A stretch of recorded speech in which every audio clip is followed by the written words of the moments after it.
الله وبركاته. الحمد لله نحمده ونستعينه ونتوكل عليه. نعوذ بالله من شرور أنفسنا ومن سيئات أعمالنا. من يهده الله فلا مضل له ومن يضلل فلا هادي له.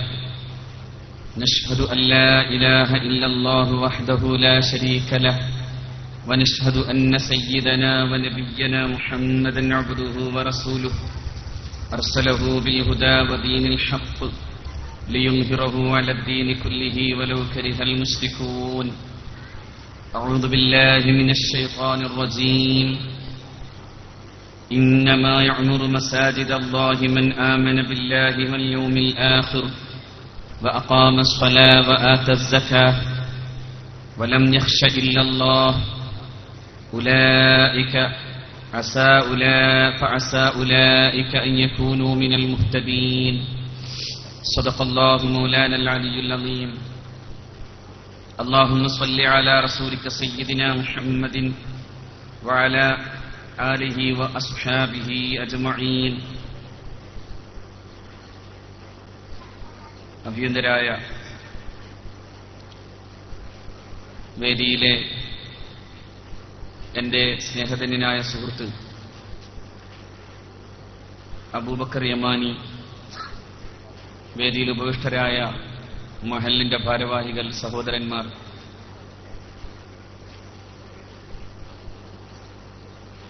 മറ്റു പണ്ഡിത മഹത്തുക്കൾ, സദസ്സിലുള്ള സ്നേഹധന്യരായ സഹോദരന്മാർ, സഹോദരിമാർ, അല്ലാഹു റബ്ബുൽ ഇസ്സത്ത് അവന്റെ പരിശുദ്ധമായ അനുഗ്രഹത്താൽ ഈ മസ്ജിദിന്റെ ഉദ്ഘാടന വേളയിൽ നമ്മളിവിടെ ഒരുമിച്ച് കൂടിയതുപോലെ നാളെ സ്വർഗത്തിലും ഒരുമിക്കാൻ അല്ലാഹു നമുക്ക് ഏവർക്കും തൗഫീഖ് നൽകുമാറാകട്ടെ. ഈ മസ്ജിദിന്റെ പണിയും അതിനാവശ്യമായ സഹായങ്ങളും ചെയ്തിട്ടുള്ള ഓരോ സഹോദരന്മാരും, പ്രത്യേകിച്ചും ഇതിലേതാണ്ട് 100% തന്നെ അതിന്റെ ചെലവ് വഹിച്ചിട്ടുള്ള ബഹുമാന്യനായ മൂസ ഹാജി ഉൾപ്പെടെയുള്ളവർ,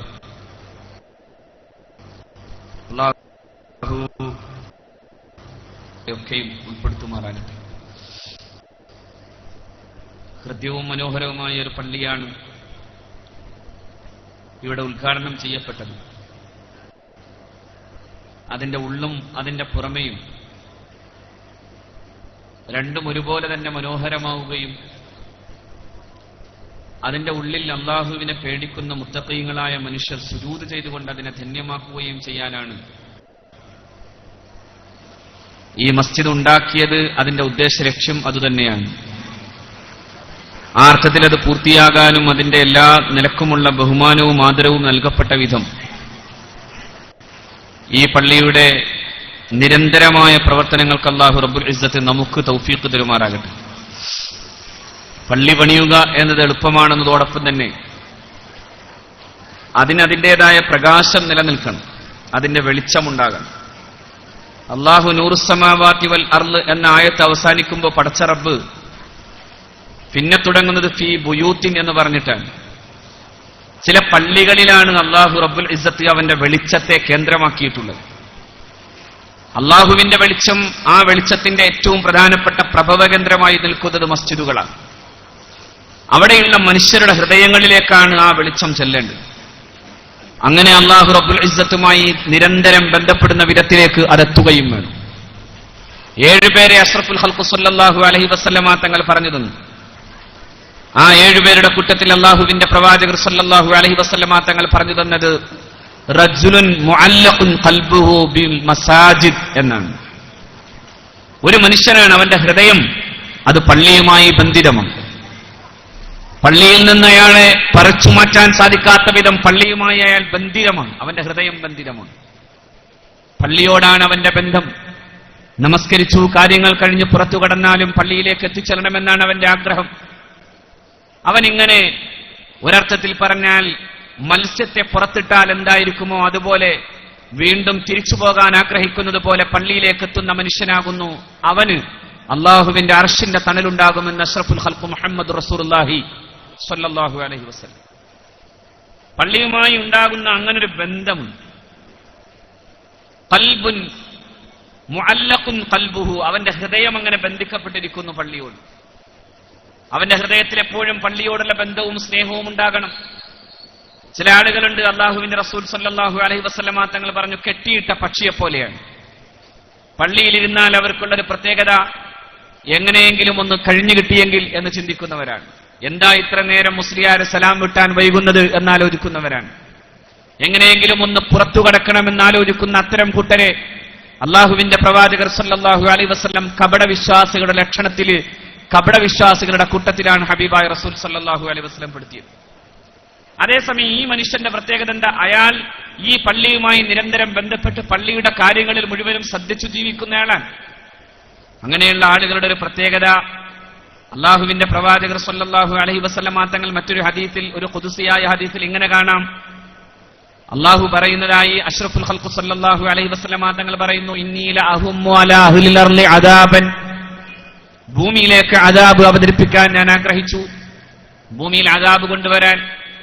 ഫലമ്മാ നദർതു ഇലാ ഉമ്മാരി മസാജിദി, എന്റെ പള്ളിയുടെ പരിപാലകരായ ഒരു പറ്റം ആളുകളെ ഞാൻ കണ്ടപ്പോ, വൽ മുതഹാബീന ഫിയ്യ, എന്റെ വിഷയത്തിൽ പരസ്പരം ഇഷ്ടപ്പെടുന്ന വിഭാഗത്തെ കണ്ടപ്പോ, വൽ മുസ്തഗ്ഫിരീന ബിൽ അസ്ഹാരി, അർദ്ധരാത്രിയിൽ ആരും കാണാത്ത ഇരുട്ടിന്റെ ഗർഭത്തിലിരുന്ന് ഉടമസ്ഥനെ നീ എനിക്ക് മാപ്പ് നൽകണേ എന്ന് പ്രാർത്ഥിക്കുന്ന മുത്തഖീങ്ങളായ മനുഷ്യരെ കണ്ടപ്പോ, സ്വറഫ്തു ദാലിക അൻഹും, ആ അദാബ് ഞാൻ അവരിൽ നിന്ന് മാറ്റിയെന്ന് അള്ളാഹു പറയുന്നു എന്ന് സയ്യിദുനാ മുഹമ്മദ് റസൂൽ. 3 വിഭാഗം ആളുകളാണ്. ഒന്ന്, അള്ളാഹുവിന്റെ പള്ളിയുടെ പരിപാലകരാണ്, ആമിറുൽ മസാജിദ്, പള്ളിയുടെ പരിപാലകർ. പള്ളിയുടെ പരിപാലകരെ കണ്ടപ്പോ അള്ളാഹു റബ്ബുൽ ഇസ്സത്ത് പറയുന്നു, ഞാൻ അദാബ് ഇറക്കാൻ ആലോചിച്ചത് മാറ്റിക്കളഞ്ഞു. ഭൂമിയിൽ കൊണ്ടുവരാനിരുന്ന അദാബിനെ അള്ളാഹു മാറ്റിയെന്ന് അള്ളാഹു പറയുന്നു എന്ന് സയ്യിദുനാ മുഹമ്മദ് റസൂൽ സ്വല്ലല്ലാഹു അലൈഹി വസല്ലം. ഇന്നി ലഅഹുമ്മു അലാ അഹ്ലിൽ അദാബൻ, ഭൂമിയിൽ അദാബ് അവതരിപ്പിക്കാൻ ഞാൻ ആലോചിച്ചു. പക്ഷേ ഞാൻ അവിടെ നോക്കിയപ്പോ ആദ്യം കണ്ടത് ഉമ്മാറുൽ മസാജിദിനെയാണ്, പള്ളിയുടെ പരിപാലകർ. ഒരു ഇഷ്ടിക എടുത്തുകൊടുത്തും അള്ളാഹുവിന്റെ പള്ളിയെ പരിപാലിച്ചവൻ, ഒരു അടക്കാക്കിളിക്കിരിക്കാനുള്ള സ്ഥാനമെങ്കിലും പള്ളിയുടെ അതിന്റെ സ്ഥാപനത്തിന് വേണ്ടി പണിയെടുത്തവന് അള്ളാഹുവിന്റെ പരിശുദ്ധ റസൂൽ സ്വല്ലല്ലാഹു അലൈഹി വസല്ലമ തങ്ങൾ വാഗ്ദാനം ചെയ്തത്, ബനല്ലാഹു ലഹു ബൈതൻ ഫിൽ ജന്ന, സ്വർഗ്ഗത്തിൽ അയാൾക്ക് അല്ലാഹു ഒരു പള്ളി പണിതു കൊടുത്തു കഴിഞ്ഞു, ഒരു വീട് പണിതു കൊടുത്തു കഴിഞ്ഞു, ഒരു വീട് പണിതു കൊടുത്തു. ാക്കിയിട്ടല്ല, ഭൂമിയിൽ ആരെങ്കിലും എന്തെങ്കിലും പ്രശംസ ചെയ്യുമെന്ന് വിചാരിച്ചതിന്റെ പേരിലല്ല, ലഹു അല്ലാഹുവിന് വേണ്ടിയും അല്ലാഹുവിന് വേണ്ടി തന്നെ അത് റിസർവ് ചെയ്യപ്പെട്ടു എന്നർത്ഥം. ഇനി അത് സംബന്ധമായി മറ്റൊന്നും ആലോചിക്കേണ്ടതില്ല. ബനല്ലാഹ്, അല്ലാഹ് പണിതു കഴിഞ്ഞു എന്നാണ് സയ്യിദുനാ റസൂലുള്ളാഹി സ്വല്ലല്ലാഹു അലൈഹി വസല്ലം. ബനാ യബ്നി, യബ്നി എന്നായിരുന്നുവെങ്കിൽ പണിയാൻ പടച്ചവൻ ഉദ്ദേശിക്കുമെന്നായിരുന്നേനെ.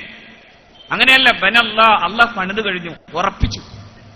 അക്കാര്യത്തിൽ പിന്നെ ഒരു ശങ്കയുടെയും ആവശ്യമില്ലാത്ത വിധം അല്ലാഹു റബ്ബുൽ ഇസ്സത്ത് ആ വിഷയം ഉറപ്പിച്ചു കഴിഞ്ഞു. ബനല്ലാഹു ലഹു ബൈതൻ ഫിൽ ജന്നതി, സ്വർഗ്ഗത്തിൽ അവനൊരു പള്ളി, ഒരു വീട് അല്ലാഹു സുബ്ഹാനഹു വ തആല ആക്കി കൊടുത്തു.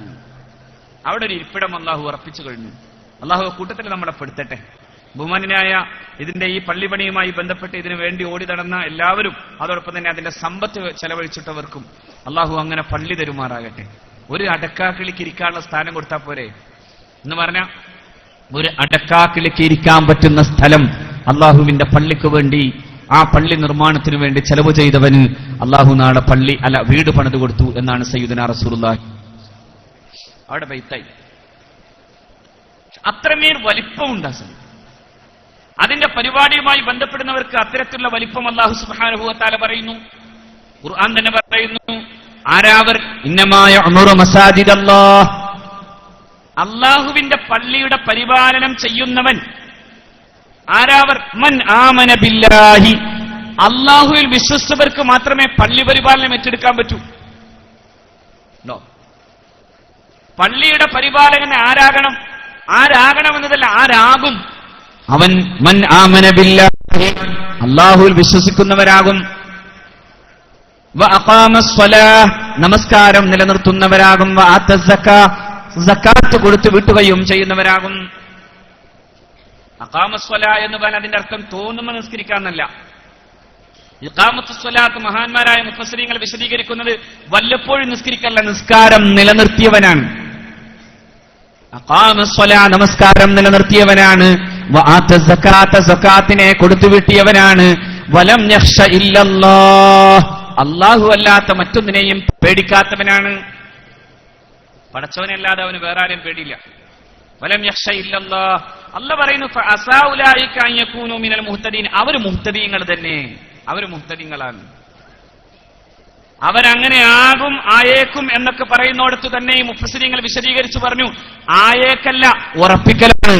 ഈ പരിപാടി ചെയ്ത ആളുകൾ അല്ലാഹു റബ്ബുൽ ഇസ്സത്ത് അവരെ മുഹ്തദീങ്ങളായി സന്മാർഗദർശികളാക്കി അല്ലാഹു റബ്ബുൽ ഇസ്സത്ത് മാറ്റും എന്നാണ് പരിശുദ്ധ ഖുർആൻ ഇവിടെ പറഞ്ഞു തരുന്നത് എന്നാണ് മഹാന്മാരായ ഈ ഖുർആനിക വ്യാഖ്യാതാക്കളിൽ പ്രമുഖർ മുഴുവനും അത് പറഞ്ഞു തരുന്നു. അവരങ്ങനെ മുഹ്തദീങ്ങളാണ്.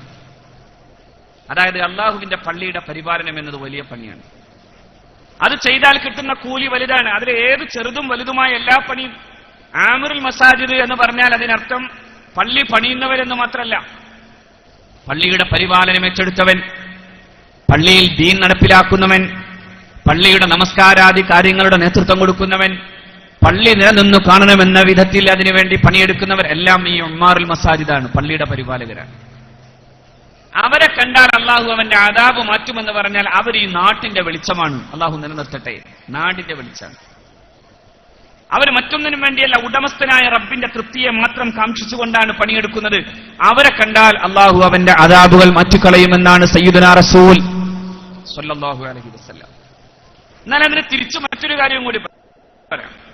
ഇതേ പള്ളികളെ കുറിച്ചാണ് അഷ്റഫുൽ ഖൽഖ് സ്വല്ലല്ലാഹു അലൈഹി വസല്ലം തങ്ങൾ പറഞ്ഞു, ഖിയാമത്ത് നാൾ വരില്ല, ഞങ്ങളുടെ പള്ളി വലുതാണ് എന്ന് ആളുകൾ പൊങ്ങച്ചം പറയുന്നത് വരെ എന്ന് സയ്യിദുനാ റസൂൽ.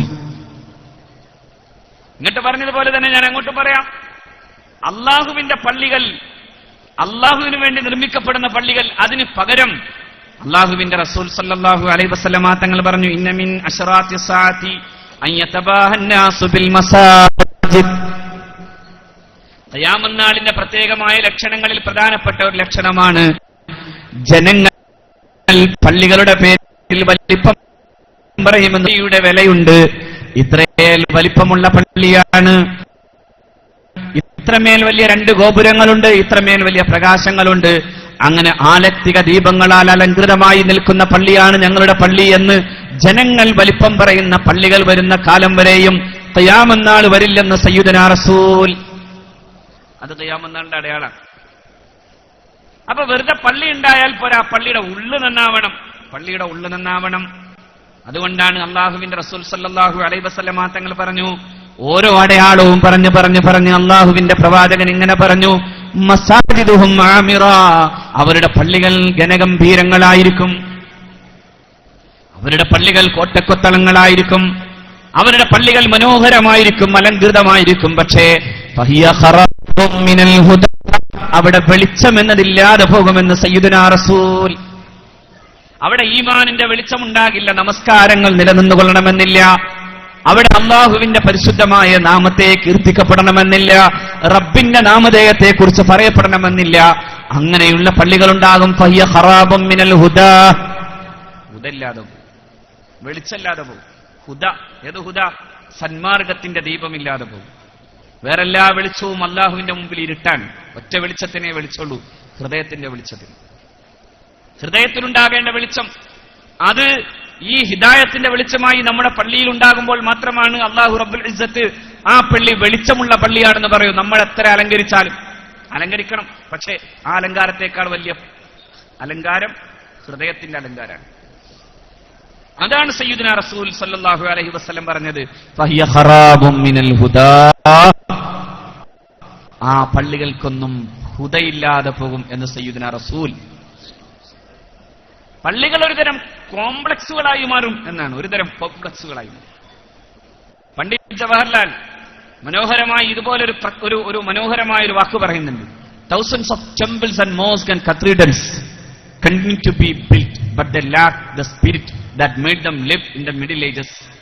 മധ്യകാലത്ത് അവയെ ജീവിപ്പിച്ചിരുന്ന ഒരു ചൈതന്യവുമില്ലാത്ത കുറെ പള്ളിയും അമ്പലങ്ങളും ഉണ്ടായി എന്ന് വന്നേക്കാം. പക്ഷേ അവയുടെ ഈ കാലഘട്ടത്തിന്റെ പ്രത്യേകതകൾ പോലെ ശരിക്കും ചില വാണിജ്യ മന്ദിരങ്ങൾ പോലെ നോക്കിയാൽ തോന്നും എന്ന് പറയുന്നുണ്ട് ജവഹർലാൽ നെഹ്റു. നെഹ്റു പറയുന്നതിനും 1400 മുമ്പ് അഷ്റഫുൽ ഖൽഖ് മുഹമ്മദ് റസൂൽ സ്വല്ലല്ലാഹു അലൈഹി വസല്ലം പറഞ്ഞു തന്നു, അങ്ങനെ കുറെ പള്ളികൾ ഉണ്ടാകും, ആ പള്ളിയിൽ ഹുദയുണ്ടാകാതെ പോകും എന്ന് സയ്യിദുനാ റസൂൽ. അവരുടെ പള്ളികളെ കുറിച്ച് അവരിങ്ങനെ പറയാൻ തുടങ്ങും, ഞങ്ങളുടെ പള്ളിക്ക് ഇത്ര വലിപ്പമുണ്ട്, ഇത്ര കോടി മുടക്കിയതാണെന്ന് പറയും.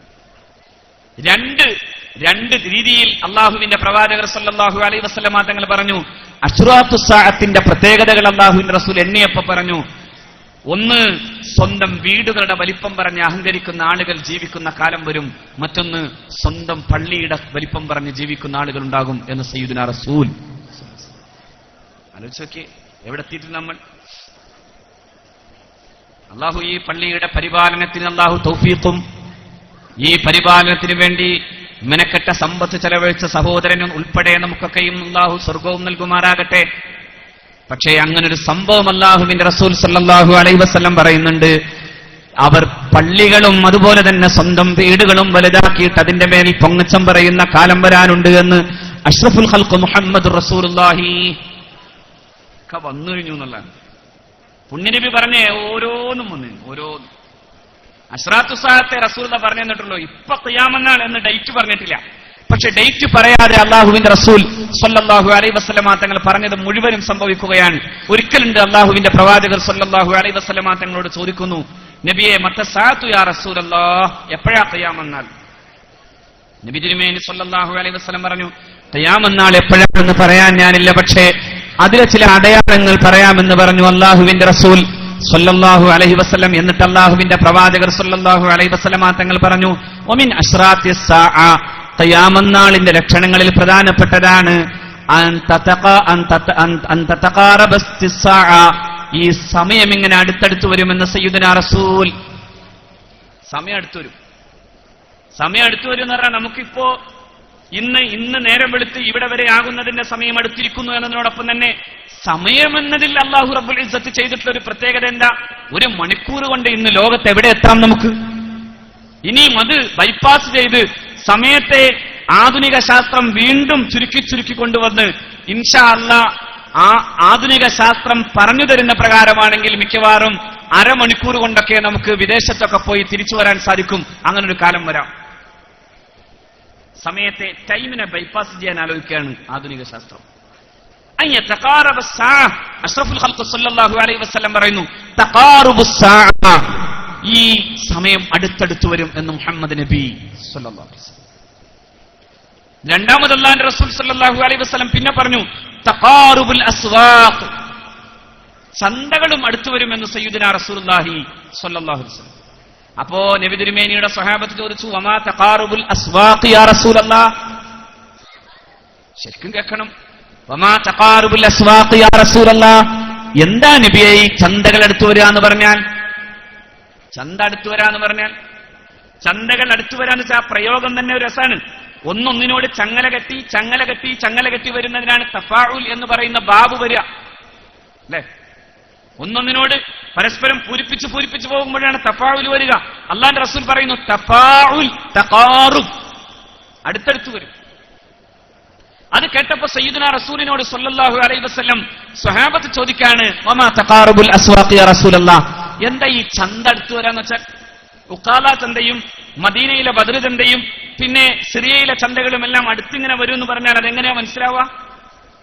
സ്വഹാബത്തിന്റെ മുമ്പിൽ അങ്ങനെ കുറെ ചന്തകളേ ഉള്ളൂ. അപ്പോഴാണ് റസൂൽ പറയുന്നത് അങ്ങനെ സംഭവിക്കാൻ പോകാൻ. നബി തിരുമേനി സല്ലല്ലാഹു അലൈഹി വസല്ലം അതിന്റെ എക്കോണമി പറഞ്ഞു തന്നില്ല, അതിന്റെ സാമ്പത്തിക ശാസ്ത്രം ഹബീബായ റസൂൽ സല്ലല്ലാഹു അലൈഹി വസല്ലം പറഞ്ഞു തന്നില്ല. മറ്റൊന്ന് പറഞ്ഞു അല്ലാഹുവിന്റെ റസൂൽ, തഖാറുബുസ് സാഅ എന്താണെന്ന് ചോദിച്ചപ്പോ കസാദുഹ എന്ന് മുഹമ്മദ് നബി സല്ലല്ലാഹു അലൈഹി വസല്ലം. ഈ നബിയെ സമ്മതിച്ചിട്ടില്ലെങ്കിൽ പിന്നെ ആരെ സമ്മതിക്കാനാണ്? ആധുനിക സാമ്പത്തിക ശാസ്ത്രം ഇന്ന് നിൽക്കുന്നത് അവിടെയാണ്. ഈ മാർക്കറ്റ് ചൈനയിൽ നിൽക്കുകയാണ് അല്ലെ? ചൈനയുടെ മാർക്കറ്റും ബോംബെയിലെ മാർക്കറ്റും ദുബൈയിലെ മാർക്കറ്റും അമേരിക്കയുടെ മാർക്കറ്റും ഒന്നാണ്. ഈ മാർക്കറ്റുകളെല്ലാം ചൈനയാണ്, ഒന്നൊന്നിനോട് അടുത്ത് നിൽക്കുകയാണ്. ചൈനയിൽ എന്തെങ്കിലും സംഭവിച്ചാൽ അത് ബോംബെയിൽ പ്രതിഫലിക്കും, ബോംബെയിൽ എന്തെങ്കിലും സംഭവിച്ചാൽ അത് വാഷിംഗ്ടണിലും പ്രതിഫലിക്കും, വാഷിംഗ്ടണിൽ എന്തെങ്കിലും സംഭവിച്ചാൽ ലോകത്തിന്റെ ഏത് അറ്റത്തുമുള്ള മുഴുവൻ മാർക്കറ്റുകൾക്കും അത് സംഭവിക്കും. മാർക്കറ്റുകൾ ഇങ്ങനെ ചൈനയിൽ നിൽക്കുകയാണ്. തഖാറുബുൽ അസ്വാഖ് എന്ന് മുഹമ്മദ് നബി. അത് പറയാൻ സ്വഹാബത്തിന്റെ കാലത്ത് യോജ്യമല്ലാത്തതുകൊണ്ട് തന്നെ റസൂലുള്ളാഹി സ്വല്ലല്ലാഹു അലൈഹി വസല്ലം പിന്നെ പറഞ്ഞു അതിന് മാന്ദ്യം വരാനുണ്ട് എന്ന് മുഹമ്മദ് റസൂൽ സ്വല്ലല്ലാഹു അലൈഹി വസല്ലം. മാന്ദ്യം വരാനുണ്ട്. എന്താ മാന്ദ്യം? ഇന്ന് ഗ്ലോബൽ റിസഷൻ കഴിഞ്ഞു കടന്നിട്ടില്ല ലോകം. സാമ്പത്തിക മാന്ദ്യത്തിൽ നിന്ന് ഇന്നും രക്ഷപ്പെട്ടിട്ടില്ല ലോകം. വളർച്ച 7 8 എന്നൊക്കെ പറയുമ്പോഴും നേരെ കുത്തനെ തലകുത്തുകയാണ്. ഇടയ്ക്ക് ഒരൊറ്റ കൂപ്പുകുത്തലാണ്. എന്താ കാരണം? ഈ വളർച്ചയെ പിടിച്ചു നിർത്താൻ ആധുനിക സാമ്പത്തിക ശാസ്ത്രത്തിന് സാധ്യമാകുന്നില്ല.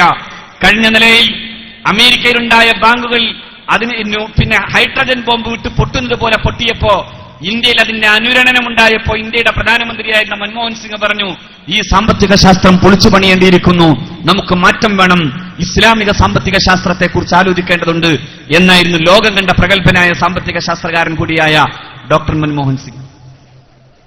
അല്ലാഹുവിന്റെ റസൂൽ സ്വല്ലല്ലാഹു അലൈഹി വസല്ലം പറയുന്നു, കസാദുഹ അതിന് മാന്ദ്യം വരും, കസാദുഹ അതിന് മാന്ദ്യം വരും, കസാദുഹ അതിന് മാന്ദ്യം വരും. സാമ്പത്തിക മാന്ദ്യം എവിടെയാണിത്? 1400 കൊല്ലം മുമ്പ് അക്ഷരം പഠിക്കാത്തൊരു മനുഷ്യന്റെ നാവ് കൊണ്ടാണ് ആധുനിക ശാസ്ത്രത്തിന്റെയും ആധുനിക സാമ്പത്തിക ശാസ്ത്രത്തിന്റെയും വിദഗ്ധന്മാർക്ക് പോലും തിരിച്ചറിയാനാവാത്ത പോയ ഒരു വലിയ സാമ്പത്തിക മാന്ദ്യത്തെക്കുറിച്ച് പ്രവചിച്ചു തരുന്നതെന്ന് വരുമ്പോൾ എത്ര നൂറ്റാണ്ട് മുമ്പാണ് ഈ സത്യം ലോകത്തോട് വിളിച്ചു പറയുന്നത്? സ്വല്ലല്ലാഹു അലാ മുഹമ്മദ്. ഒരക്ഷരവും പഠിച്ചിട്ടില്ല റസൂലുള്ളാഹ്. സാമ്പത്തിക ശാസ്ത്രത്തിന് കേംബ്രിഡ്ജ് യൂണിവേഴ്സിറ്റി പോയി ഡോക്ടറേറ്റ് നേടി വന്നിട്ടുള്ള ഡോക്ടർ മൻമോഹൻ സിംഗിന്റെ സാമ്പത്തിക ശാസ്ത്ര പാണ്ഡിത്യമൊന്നുമല്ല അള്ളാഹുവിന്റെ പ്രവാചകന്റെ കയ്യിലുള്ളത്. 1400 കൊല്ലം മുമ്പ് അള്ളാഹു നൽകിയ വഹീന്റെ അടിസ്ഥാനത്തിൽ മുഹമ്മദ് നബി പറയുകയാണ്, ഈ മാർക്കറ്റ് അവസാനം ഇടിഞ്ഞു തീരും എന്ന് സയ്യിദുനാ റസൂൽ. അക്ഷരം റസൂൽ പഠിച്ചിട്ടില്ല. അക്ഷരം പഠിച്ചിട്ടില്ല എന്നത് അള്ളാഹുവിന്റെ റസൂലിന്റെ യോഗ്യതയാണ്. മറ്റുള്ളവർക്ക് അക്ഷരം പഠിച്ചിട്ടാണ് യോഗ്യത പറയാറുള്ളത്. ഇവിടെ വന്നപ്പോഴൊക്കെ എന്നെപ്പറ്റി എന്തൊക്കെ പറഞ്ഞിട്ടുണ്ടാകും അല്ലാഹു ആലം. പക്ഷേ യോഗ്യതകൾ അതൊന്നുമല്ല, ഹൃദയത്തിന്റെ യോഗ്യതയാണ് യോഗ്യത. ആ യോഗ്യതയിൽ നിന്നാണ് മുഹമ്മദ് നബി ഒരു സമൂഹത്തിന്റെ സംസ്കാരത്തെ കെട്ടിപ്പടുത്തത്. ഹുവല്ലദീ ബഅസ ഫിൽ ഉമ്മീന റസൂലൻ മിൻഹും യത്ലൂ അലൈഹിം ആയാതിഹി ويزكيهم ويعلمهم الكتاب والحكمة وإن كانوا من قبل لفي ضلال مبين. ആരാ റസൂൽ? അല്ലാഹ് പറയാണ്, ഹുവ ഈ തമ്പുരാൻ അല്ലദീ ബഅസ ഫിൽ ഉമ്മീന റസൂലൻ മിൻഹും അക്ഷരം പഠിക്കാത്തൊരു ജനതയിലേക്ക് അക്ഷരാഭ്യാസമില്ലാത്തൊരു മനുഷ്യനെ അയച്ചവനാണ്. അക്ഷരാഭ്യാസമില്ല, സ്വല്ലല്ലാഹു അലൈഹി വസല്ലം. ഉമ്മിയാണ് അല്ലാഹുവിന്റെ റസൂൽ, ഉമ്മിയാണ്. ലോകത്ത് വന്ന ഈ മഹാനായ പ്രവാചകന്റെ അഭ്യസ്ത വിദ്യയുടെ കണക്കെടുത്താൽ നബി തിരുമേനി സ്വല്ലല്ലാഹു അലൈഹി വസല്ലം ഒരു ഗുരുനാഥന്റെയും വീട്ടിൽ പോയിരുന്ന് ഒരു ഗുരുനാഥന്റെയും അടുക്കലിരുന്ന് പഠിച്ചിട്ടില്ല എന്നത് അല്ലാഹു റബ്ബുൽ ഇസ്സത്ത് നമുക്ക് പറഞ്ഞു തരുന്നു. ഉമ്മിയാണ് മുഹമ്മദ് നബി സ്വല്ലല്ലാഹു അലൈഹി വസല്ലം. അല്ലദീന യത്തബിഊന റസൂലൻ നബിയ്യൽ ഉമ്മി, അക്ഷരം പഠിക്കാത്ത നബി എന്ന് തന്നെ പരിശുദ്ധ ഖുർആൻ പറയുന്നു. എന്തിനാ അങ്ങനെ പറഞ്ഞത്? നാളെ അക്ഷരം പഠിച്ചു എന്ന് പറഞ്ഞാൽ അക്ഷരം പഠിച്ച നബിക്ക് എന്താ ഇങ്ങനെയൊക്കെ പറയാൻ എന്ന് ചോദിച്ചേക്കാം. ഒരക്ഷരവും അല്ലാഹുവിന്റെ റസൂൽ സല്ലല്ലാഹു അലൈഹി വസല്ലം പഠിച്ചിട്ടില്ല. അതുകൊണ്ടാണല്ലോ മോറിസ് ബുക്കൈൽ എന്ന പ്രഗത്ഭനായ ശാസ്ത്രകാരൻ the Bible the Quran and science എന്ന പുസ്തകം എഴുതി. അദ്ദേഹം പറഞ്ഞു, ഞാൻ ഖുർആൻ പഠിക്കാൻ തീരുമാനിച്ചപ്പോ ഞാൻ ആ ഗ്രന്ഥം എടുത്തു വച്ചിട്ട് ആധുനിക ശാസ്ത്രത്തോട് താരതമ്യം ചെയ്ത് പരിശുദ്ധ ഖുർആനിലെയും അതിലെ തെറ്റുകൾ കൃത്യമായി മനസ്സിലാക്കി ആധുനിക ശാസ്ത്രത്തോട് അത് സംബന്ധമായി ഉണ്ടാകുന്ന താരതമ്യത്തിലെ വൈരുദ്ധ്യങ്ങളെ മനസ്സിലാക്കി ലോകത്തോട് പറയണമെന്നതായിരുന്നു എന്റെ വിചാരം. പക്ഷേ ഐ ഹാഡ് ടു സ്റ്റോപ്പ്. എനിക്ക് എന്റെ പഠനം നിർത്തിവെക്കേണ്ടി വന്നു. എന്റെ പഠനം നിർത്തിവെച്ചിട്ട് ഞാൻ എന്റെ മനസ്സാക്ഷിയോട് ചോദിച്ചു, I had to stop and ask myself.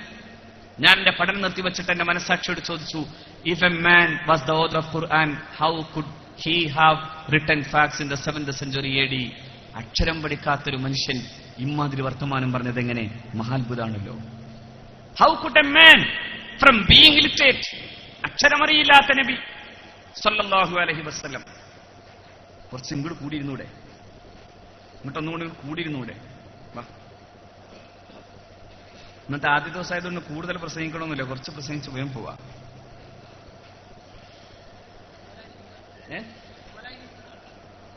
അതെ, കൊലയിലേക്ക് ഇരിക്കണവരൊക്കെ മുഴുവായി സദസ്സല്ലേ, അതിന് പ്രത്യേകത ഒരു ധന്യതയില്ലേ? ഇങ്ങോട്ട് വര്.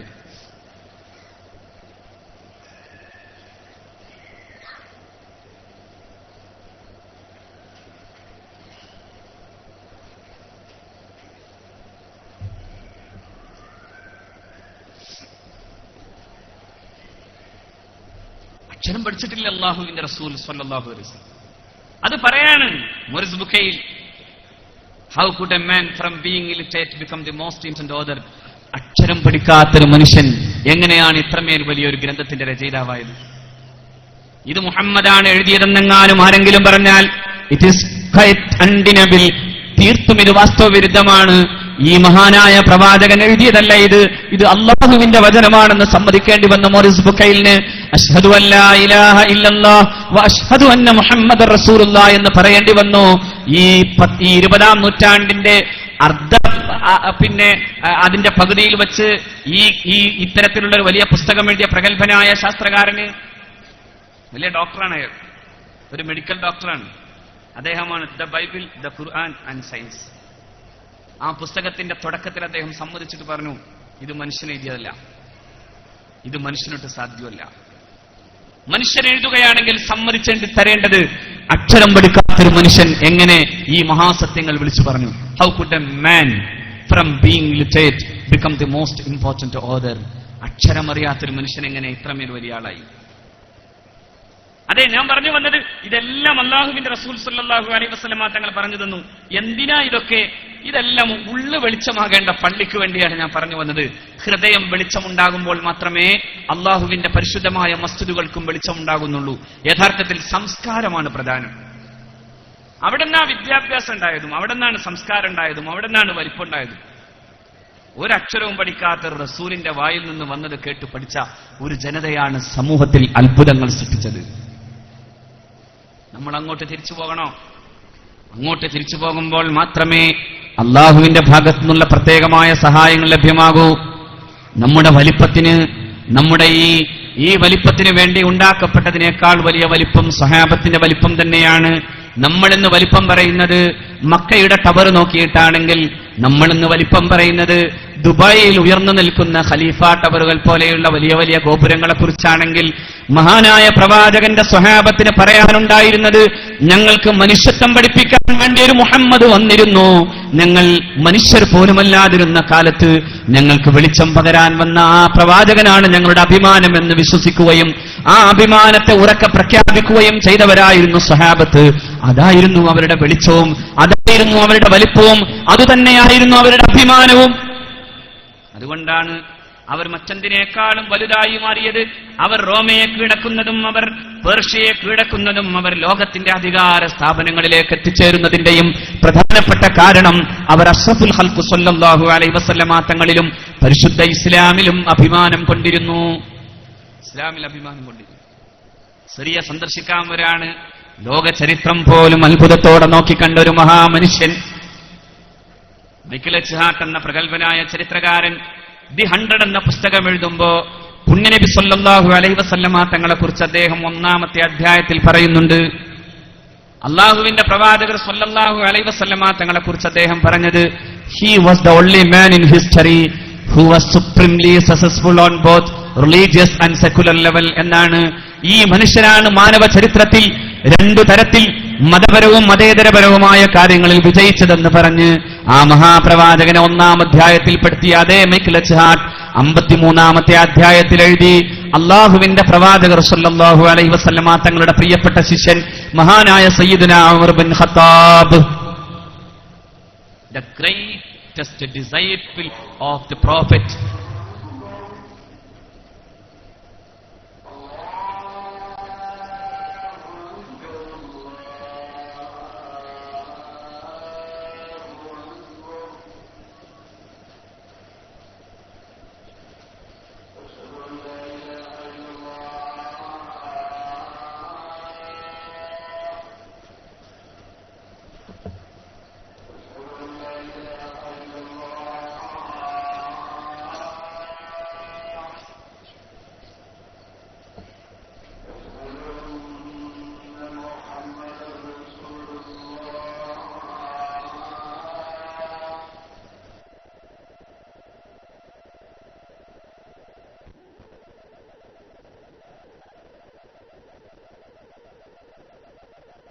നബിയുടെ ഏറ്റവും പ്രഗത്ഭനായ ശിഷ്യൻ.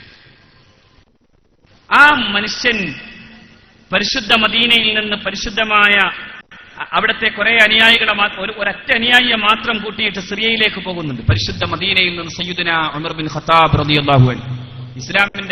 ഇസ്ലാമിന്റെ എന്ന് പറഞ്ഞാൽ തീരില്ല നാം ഒരു മഹാപ്രദേശം, അതായത് ഒരു ജസീറത്തുൽ അറബ് മാത്രമല്ല, സിറിയ എന്ന് പറയുന്നത് എവിടെ കിടക്കുന്നു? റോമയും പേർഷ്യയും കീഴടക്കി വന്ന മഹാപ്രവാചകന്റെ മഹാനായ അനുയായിയാണ് സയ്യിദുനാ ഉമർ ബിൻ ഖത്താബ് റളിയല്ലാഹു അൻഹു.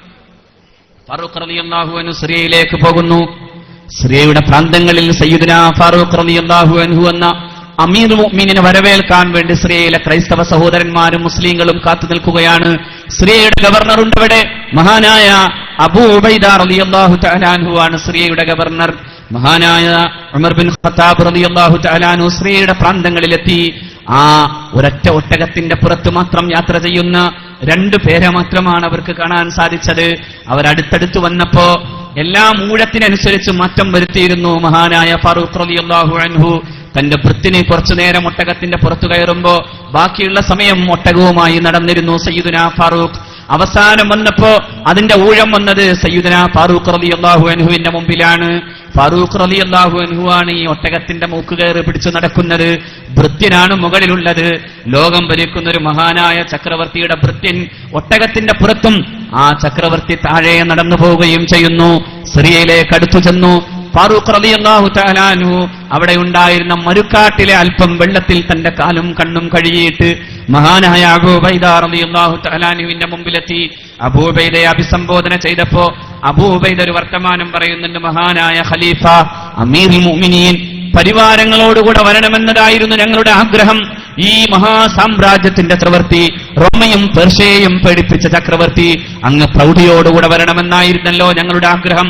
പക്ഷേ ഈ ഒരു ഭൃത്യനെ മാത്രം കൂടെ നിർത്തി അങ്ങ് വന്നപ്പോ ഞങ്ങൾക്കൊരു വല്ലാത്തൊരു ഇച്ഛാഭംഗം ഉണ്ടായിട്ടുണ്ട് എന്നായിരുന്നു അബൂ ഉബൈദ റളിയല്ലാഹു അൻഹു. അത് പറയുമ്പോ അബൂ ഉബൈദ റളിയല്ലാഹു അൻഹുവിനോട് സയ്യിദുനാ ഫാറൂഖ് റളിയല്ലാഹു അൻഹു പറയുന്നുണ്ട്, അബൂ ഉബൈദ, അങ്ങല്ലാത്ത മറ്റാരെങ്കിലുമായിരുന്നു ഈ വർത്തമാനം പറഞ്ഞിരുന്നുവെങ്കിൽ ഞാൻ ആ മനുഷ്യനെ അഷ്റഫുൽ ഖൽഖിന്റെ ഈ സമുദായത്തിന് പഠിപ്പിക്കാനുള്ള ഒരു പാഠമാക്കുമായിരുന്നു എന്ന് ഫാറൂഖ്. വലൗ ഖാല ഗൈറുക് ലജഅൽതുഹു നകാലൻ ലിഉമ്മത്തി മുഹമ്മദിൻ സ്വല്ലല്ലാഹു അലൈഹി വസല്ലം എന്ന് ഫാറൂഖ് റളിയല്ലാഹു അൻഹു. വേറെ ആരെങ്കിലുമായിരുന്നു അത് പറഞ്ഞിരുന്നുവെങ്കിൽ ഞാൻ ആ മനുഷ്യനെ അള്ളാഹുവിന്റെ പ്രവാചകർ സ്വല്ലല്ലാഹു അലൈഹി വസല്ലമയുടെ സമുദായത്തിന് നിരന്തരം പഠിക്കാനൊരു പാഠമാക്കുമായിരുന്നു എന്ന് പറഞ്ഞിട്ട് അബൂ ഉബൈദ റളിയല്ലാഹു അൻഹുവിനോട് സയ്യിദുനാ ഫാറൂഖ് റളിയല്ലാഹു അൻഹു പറയുന്നുണ്ട്, അല്ല അബൂ ഉബൈദ, നമ്മളൊന്നും ആയിരുന്നില്ലല്ലോ അബൂ ഉബൈദ. നാം വെറും കാടനറബികളായി, നാം വെറും ഗോത്രവർഗ തലവന്മാരായി തമ്മിലടിച്ച് മരിച്ചു ജീവിക്കുമ്പോൾ നമ്മെ നാമാക്കിയത് പരിശുദ്ധ ഇസ്ലാമല്ലേ അബൂ ഉബൈദ? നമുക്ക് പ്രൗഢി തന്നത് ഇസ്ലാമല്ലേ അബൂ ഉബൈദ? നമുക്ക് ഈ സംസ്കാരവും അവബോധവും നൽകിയതും ഇസ്ലാമല്ലേ അബൂ ഉബൈദ? നാം അതല്ലാത്ത മറ്റേതെങ്കിലും മാർഗത്തെ സ്വീകരിക്കാനോ നാം പ്രൗഢിയുടെ പിന്നാലെ പോകാനോ തീരുമാനിച്ചാൽ അള്ളാഹു നമ്മെ വഴികേടിലേക്കും നിന്ദ്യതയിലേക്കും ആക്കില്ലേ അബൂ ഉബൈദ എന്ന് സയ്യിദുനാ ഫാറൂഖ് റളിയല്ലാഹു അൻഹു. മഹ്മാ നത്ലുബു അൽ ഇസ്സത ബിഗൈരിൽ ഇസ്ലാം, ഇസ്ലാം അല്ലാത്ത വേറെ ഏതെങ്കിലും ഇസ്സത്തിന്റെ പിന്നാലെ പോകാൻ തീരുമാനിച്ചാൽ അള്ളാഹു നമ്മളെ നിസ്സാരന്മാരാക്കില്ലേ എന്ന് സയ്യിദുനാ ഫാറൂഖ്. അവിടെ പ്രൗഢിയൊന്നും ഉണ്ടായിരുന്നില്ല. അബൂ ഉബൈദ എന്ന് പറയുന്ന മനുഷ്യൻ ചില്ലറക്കാരനായിട്ടല്ല.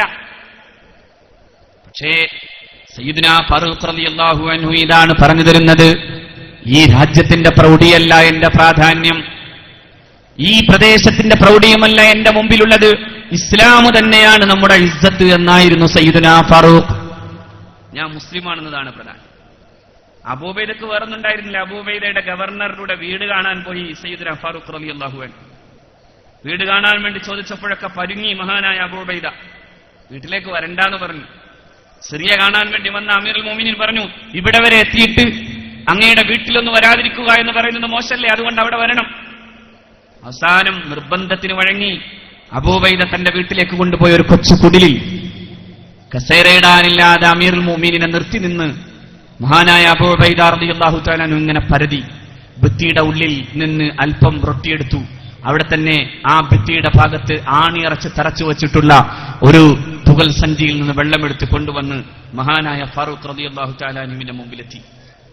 ഫാറൂഖ് ഈ റൊട്ടി കയ്യിൽ പിടിച്ച് ഈ വെള്ളം തന്റെ കയ്യിലെന്തിയിട്ട് പൊട്ടിക്കരഞ്ഞിട്ട് പറഞ്ഞു, അബൂ ഉബൈദ, ലോകം പലരെയും മാറ്റി, പക്ഷേ പ്രിയപ്പെട്ട അബൂ ഉബൈദ താങ്കളെ മാറ്റിയിട്ടില്ലല്ലോ എന്ന് സയ്യിദുനാ ഉമർ ബിൻ ഖത്താബ്.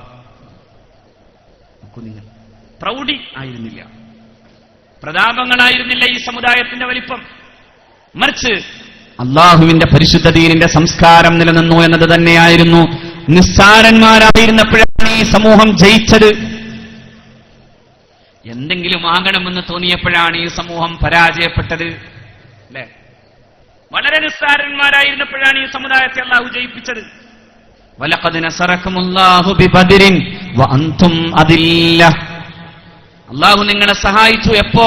നിങ്ങൾ ആരുമല്ലാതിരുന്നപ്പോ, നിങ്ങളുടെ കയ്യിൽ വാളില്ലാതിരുന്നപ്പോ, നിങ്ങളുടെ കയ്യിൽ യുദ്ധോപകരണങ്ങളില്ലാതിരുന്നപ്പോ, നിങ്ങൾ യുദ്ധസജ്ജരല്ലാതിരുന്നപ്പോ, നിങ്ങൾക്ക് ഒട്ടകങ്ങളുടെയും കുതിരകളുടെയും കുറവുണ്ടായിരുന്നപ്പോ, നിങ്ങൾ മാനസികമായി പോലും സജ്ജരല്ലാതിരുന്നപ്പോഴാണ് അള്ളാഹു നിങ്ങളെ സഹായിക്കുകയും ലോക ചരിത്രത്തിലെ ഏറ്റവും വലിയ അത്ഭുതകരമായ വിജയത്തിന് നിങ്ങൾ കാരണക്കാരായി മാറുകയും ചെയ്തത്.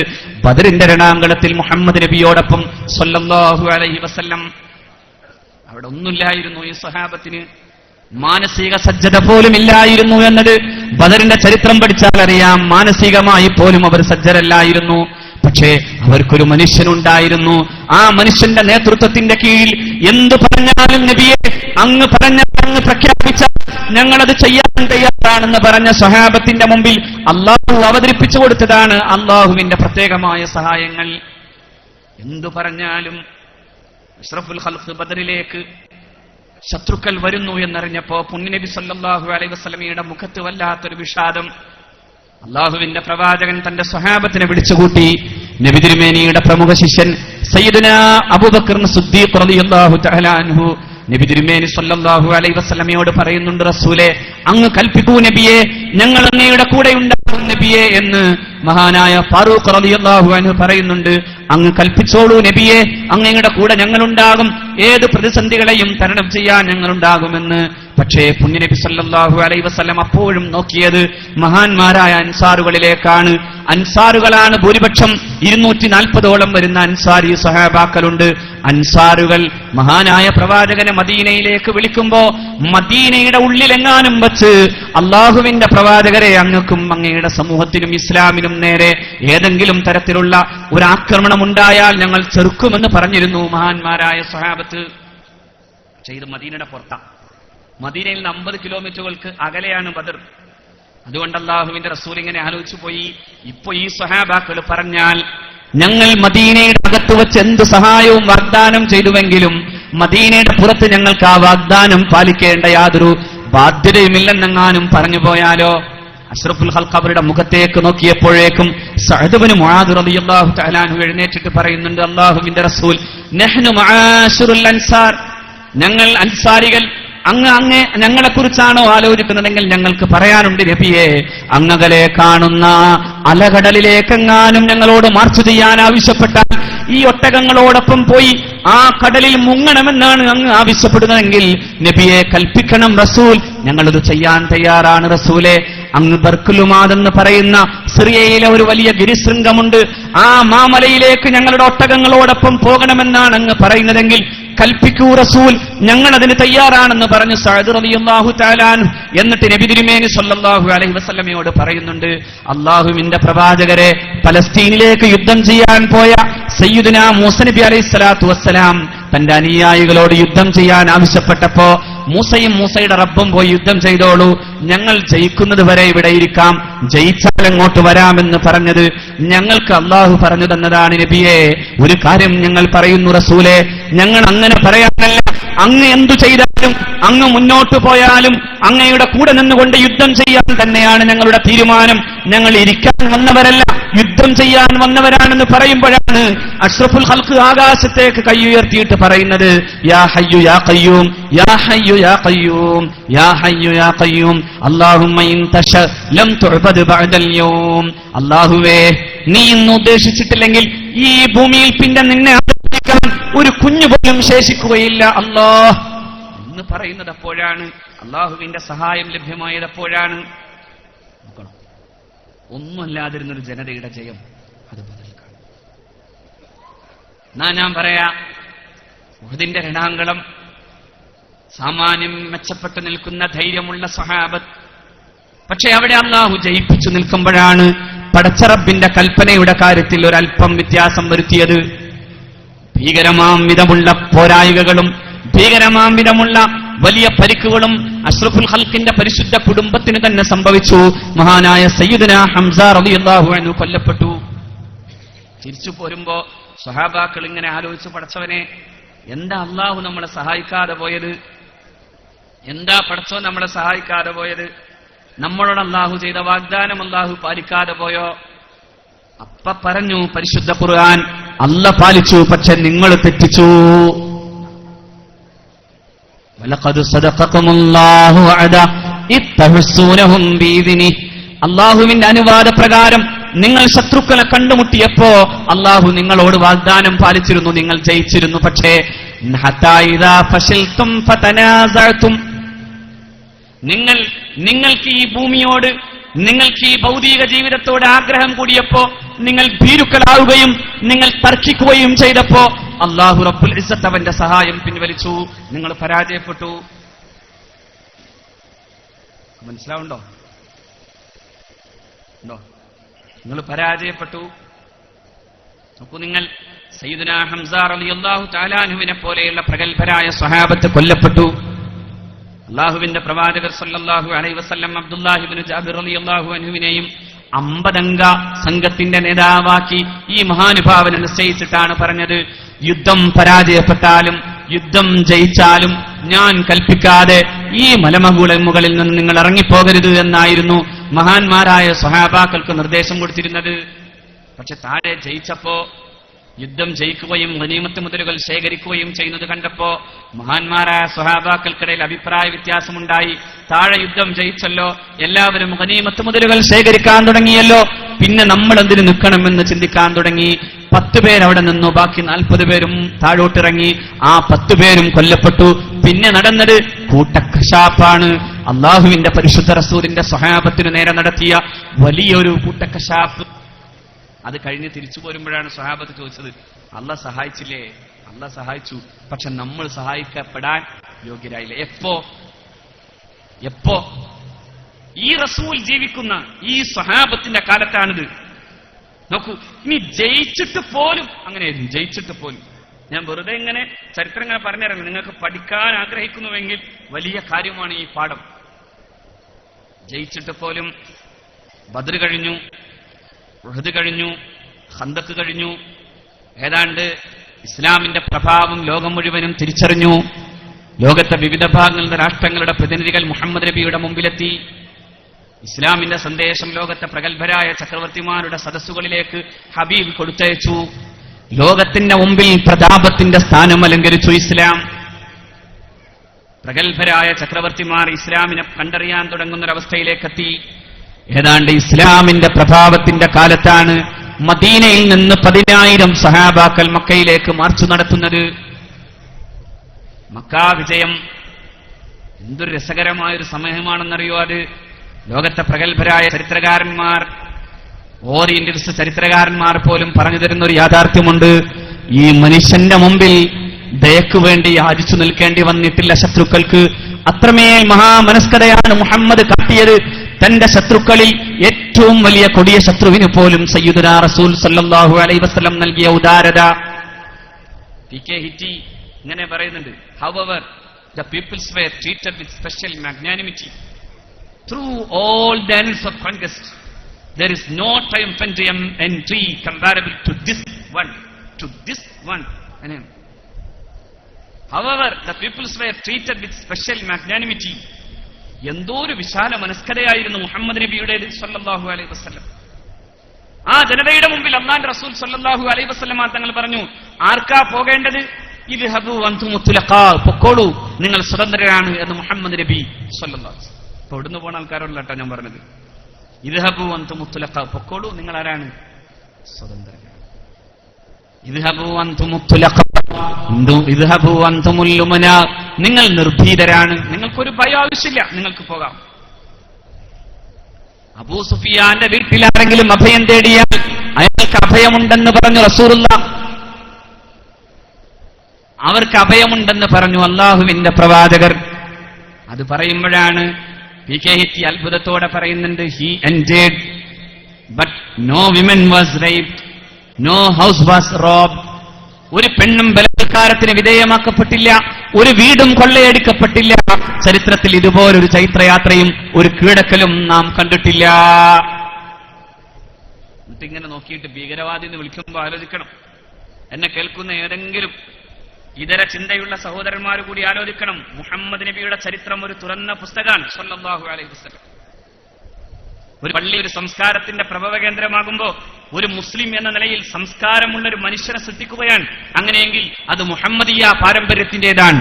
ആ മുഹമ്മദീയ പാരമ്പര്യം ദയാപരതയുടെയും ക്ഷമയുടെയും ഔദാര്യത്തിന്റേതുമായിരുന്നു എന്നത് നാം മനസ്സിലാക്കണം. നമ്മൾ പറഞ്ഞു തരുന്നത് മുസ്ലിം ചരിത്രകാരന്മാരെ ഉദ്ധരിച്ചുകൊണ്ടല്ല. ശരിക്കും ഇസ്ലാമിനെ വിമർശിക്കാൻ പഠിച്ച ഓറിയന്റൽസ് ചരിത്രകാരന്മാരിൽ അറബ് ചരിത്രത്തെ വളരെ വിശദമായി എഴുതിയിട്ടുള്ള പി കെ ഹിറ്റി തന്നെ പറയുന്നതാണ്. ഹി എൻറ്റേർഡ് മക്ക, മക്കയിലേക്ക് വന്നു. നോ ഹൗസ് വാസ് റോബ്ഡ്, ഒരു വീടും കൊള്ളയടിക്കപ്പെട്ടില്ല. നോ വിമൻ വാസ് റേപ്ഡ്, ഒരു പെണ്ണും ബലാത്കാരത്തിന് വിധേയമാക്കപ്പെട്ടില്ല. എന്താ അങ്ങനെ പറയാൻ കാരണം? സൈനിക യാത്രകളും ചൈത്രയാത്രകളിലും എന്നും സംഭവിക്കുന്ന ഈ രണ്ട് പ്രധാനപ്പെട്ട കാര്യമുണ്ട്. ഒന്ന് കൊള്ളയടി, മറ്റൊന്ന് പാവപ്പെട്ട പെണ്ണിന്റെ മാനം കവർന്നെടുക്കുന്നത്. ഇത് രണ്ടും ഉണ്ടായില്ലെന്ന് മാത്രമല്ല, തന്റെ ശത്രുനിരയെ മുമ്പിൽ നിർത്തിയിട്ട് ചോദിച്ചു അല്ലാഹുവിന്റെ റസൂൽ, ശത്രുക്കളെ നിങ്ങളിപ്പോ എന്നിൽ നിന്ന് പ്രതീക്ഷിക്കുന്നു എന്ന് അഷ്റഫുൽ ഖൽഖ് സല്ലല്ലാഹു അലൈഹി വസല്ലമ തങ്ങളോട് ഈ ശത്രുനിര മുഴുവനും മറുപടി പറഞ്ഞു, നിങ്ങൾ മാന്യനായ സഹോദരൻ, മാന്യമായത് മാത്രം പ്രതീക്ഷിക്കുന്നു എന്ന്. നബി തിരുമേനി പറഞ്ഞു, നിങ്ങൾക്കിതാ ഞാൻ ക്ഷമിച്ചു തന്നിരിക്കുന്നു എന്ന് സല്ലല്ലാഹു അലൈഹി വസല്ലം. ഇനി ഞാൻ പറയാൻ പോണത് ഒന്ന് ശ്രദ്ധിക്കണേ. ഈ 10,000 സഹാബാക്കളോടുകൂടെ മക്കയിൽ വന്ന് മക്കയിലെ മുശ്രിക്കീങ്ങളിൽ നിന്ന് 2,000 പേരും മുസ്ലിങ്ങളായി 12,000 പേര് നിൽക്കുമ്പോ അത്യുജ്വല പ്രഭാവിയായ മുഹമ്മദ് നബിയുടെ ഈ സമൂഹത്തിന്റെ മുമ്പിലേക്കാണ് ഹുനൈൻ യുദ്ധം വരുന്നത്. ഹുനൈൻ യുദ്ധം. ആ യുദ്ധം വരുമ്പോൾ സഹാബത്തിന് വേണ്ടി അല്ലാഹുവിന്റെ റസൂൽ സല്ലല്ലാഹു അലൈഹി വസല്ലം ഫണ്ട് പിരിച്ചു. യുദ്ധത്തിന്റെ ഫണ്ടിന് അന്ന് കിട്ടിയത് 8,000 പടയങ്കിയാണ്. 8,000 പടയങ്കി. 8,000 പടയങ്കി. ഒരു വാള് നന്നായി വെട്ടിയാൽ മുറിക്കാൻ പറ്റുന്ന വാളില്ലാതിരുന്ന സ്വഹാബത്തായിരുന്നു ബദറിൽ യുദ്ധം ചെയ്തത്. ഒരു വാള് കൊണ്ടൊന്നും മുറിക്കാൻ മാത്രം പ്രാപ്തമായ, മുറിക്കാൻ പറ്റുന്ന അത്തരത്തിൽ മൂർച്ചയുള്ള ഒരു വാള് കയ്യിൽ പിടിക്കാൻ ധൈര്യമുണ്ടായിരുന്നിട്ടില്ല അന്നത്തെ സ്വഹാബിക്ക്. കാരണം അതൊന്നും അവർക്കുണ്ടായിരുന്നില്ല. എപ്പോ ബദറിൽ 10 കൊല്ലം കഴിയുമ്പോഴേക്കും ആ സ്വഹാബിയോടാണ് അഷ്റഫുൽ ഖൽഖ് സല്ലല്ലാഹു അലൈഹി വസല്ലം ഹുനൈനിലേക്ക് പോകാൻ ആവശ്യപ്പെടുന്നത്. ആ സ്വഹാബത്തിന്റെ നേതാവ് പറയുകയാണ്, 8,000 പടയങ്കിയാണ് മുഹമ്മദ് നബിയുടെ മുമ്പിൽ എത്തിയത് സല്ലല്ലാഹു അലൈഹി വസല്ലം. ഈ ഹുനൈനിലേക്ക് പോയാൽ അവിടെ അള്ളാഹുവിന്റെ പ്രവാചകന്റെ സ്വഹാബത്തിനെ നേരിടാൻ നിൽക്കുന്നവർ കേവലം 8,000 പേരാണ്. 12,000 ഉണ്ട് സ്വഹാബത്ത്. 12,000 ഉണ്ട്. അവർ പോകുമ്പോ അവരുടെ മനസ്സകങ്ങളിൽ ഇങ്ങനെ ഒരു ചിന്തയുണ്ടായിരുന്നു എന്ന് മഹാന്മാരായ മുഫസ്സിരീങ്ങൾ മുഴുവൻ വിശദീകരിച്ച് പറയുന്നുണ്ട്. ലൻ നുഗ്ലബ ഹാദൽ യൗം, ഇന്ന് നമ്മൾ പരാജയപ്പെടില്ല. നമ്മൾ പരാജയപ്പെടില്ല. എവിടുന്നാ നമ്മൾ വന്നത്? ബദറിൽ നിന്ന്, ഉഹദിൽ നിന്ന്, ഖന്തഖിൽ നിന്ന്, അല്ലേ? നാം ഒരിക്കലും പരാജയപ്പെടില്ല. ലൻ നുഗ്ലബ ഹാദൽ യൗം, ഇന്ന് നമുക്ക് പരാജയമില്ല, നാം ജയിക്കുക തന്നെ ചെയ്യും എന്ന ബോധത്തോടുകൂടെയാണ് ഹുനൈൻ രണാങ്കളത്തിലേക്ക് അഷ്റഫുൽ ഖൽഖിന്റെ കൂടെ മഹാന്മാരായ 10,000-ൽ ചില്ലുവാനും വരുന്ന 12,000-ഓളം വരുന്ന സ്വഹാബത്ത് മാർച്ച് ചെയ്യുന്നത്. അവരുടെ ചെല്ലുമ്പോ പുണ്യനബി സല്ലല്ലാഹു അലൈഹി വസല്ലമയുടെ സ്വഹാബത്തിനെ എതിർക്കാൻ വന്നവർ 8,000-മേ ഉള്ളൂ. പക്ഷേ ചരിത്രം പറയുന്ന ഒരു കാര്യമുണ്ട്. ഈ ഏറ്റുമുട്ടലിൽ പെട്ടെന്ന് എന്തു ചെയ്യണമെന്നറിയാതെ ശത്രുക്കൾ നടത്തിയ പോരാട്ടത്തിന്റെ മുമ്പിൽ പിടിച്ചു നിൽക്കാൻ സാധിക്കാതെ നബി തിരുമേനി സല്ലല്ലാഹു അലൈഹി വസല്ലമ തങ്ങളുടെ സ്വഹാബാക്കൾ വിരണ്ടോടിപ്പോയി എന്നാണ്. ചിന്നിച്ചെതറി ഓടി. നബിയുടെ കൂടെ ആകെ 12 സ്വഹാബാക്കളായിരുന്നു ഉണ്ടായത് എന്ന് ഹുനൈന്റെ ചരിത്രം പറയുന്നു. ബാക്കിയുള്ള മുഴുവനും പേര് ഓടി. എവിടേക്കെന്നറിയാതെ ഓടി. അഷ്റഫുൽ ഖൽഖ് സല്ലല്ലാഹു അലൈഹി വസല്ലം ഇങ്ങനെ വിളിച്ചു പറയുന്നുണ്ടായിരുന്നു, ഇലയ്യ ഇലയ്യ ഇബാദല്ലാഹ്, അല്ലാഹുവിന്റെ അടിമകളെ ഇങ്ങോട്ട് വാ, ഇങ്ങോട്ട് വാ എന്ന് പറയുന്നുണ്ടായിരുന്നു. അന നബിയുൻ ലാ കദിബ്, ഞാൻ പ്രവാചകനാണ്, ഞാൻ മുഹമ്മദ് നബിയാണ്. അന നബിയുൻ ലാ കദിബ് അന ഇബ്നു അബ്ദുൽ മുത്തലിബ്, ഞാൻ മുഹമ്മദ് നബിയാണ്, ഞാൻ നബിയാണ്, ഞാൻ നുണ പറയല്ല. അനബിനു അബ്ദുൽ മുത്തലിബ്, ഞാൻ മുത്തലിബിന്റെ മോനാണ്, അബ്ദുൽ മുത്തലിബിന്റെ മോനാണ് എന്ന് സയ്യിദുനാ റസൂൽ. അതൊരു അറബിയുടെ പ്രത്യേകതയാണ്. ഞാൻ ഇന്ന വാപ്പാടെ മോനാന്ന് ധൈര്യമായിട്ട് പറയും. അനബിനു അബ്ദുൽ മുത്തലിബ്, ഞാൻ അബ്ദുൽ മുത്തലിബിന്റെ മോനാണ്. അത് പറഞ്ഞിട്ട് കൂട്ടേണ്ടി വന്നു മുഹമ്മദ് നബിക്ക് സ്വല്ലല്ലാഹു അലൈഹി വസല്ലം. അത് പറഞ്ഞിട്ട് റസൂലുള്ളാഹിനെ വിളിച്ചു പറയേണ്ടി വന്നു നബി തിരുമേനിക്ക്. അപ്പോഴാണ് ഈ 12,000 പിന്നെ ഒരുമിച്ച് കൂടുന്നത്, അള്ളാഹു പ്രത്യേകമായി വിജയം കൊടുക്കുന്നത്. അതുവരെ ജയിക്കാനാവാതെ പടർന്നോടേണ്ടി വന്നു അള്ളാഹുവിന്റെ റസൂലിന്റെ സ്വഹാബത്തിന്. അല്ലാഹു ഒറ്റ ചോദ്യം ചോദിക്കുന്നുണ്ട് ഖുർആനിൽ, വലഖദ് നസറകുമുല്ലാഹു ഫീ മവാത്തിന കസീറ വയൗമ ഹുനൈൻ ഇദ് അഅജബതുകും കസ്റതുകും ഫലം യുഗ്നി അൻകും ശൈആ ഇദ് അഅജബതുകും കസ്റതുകും. ഇശാ നിസ്കരിക്കാൻ പോവാണോ അതോ ഇശാ ജമാഅത്ത് പിന്നാക്കണോ?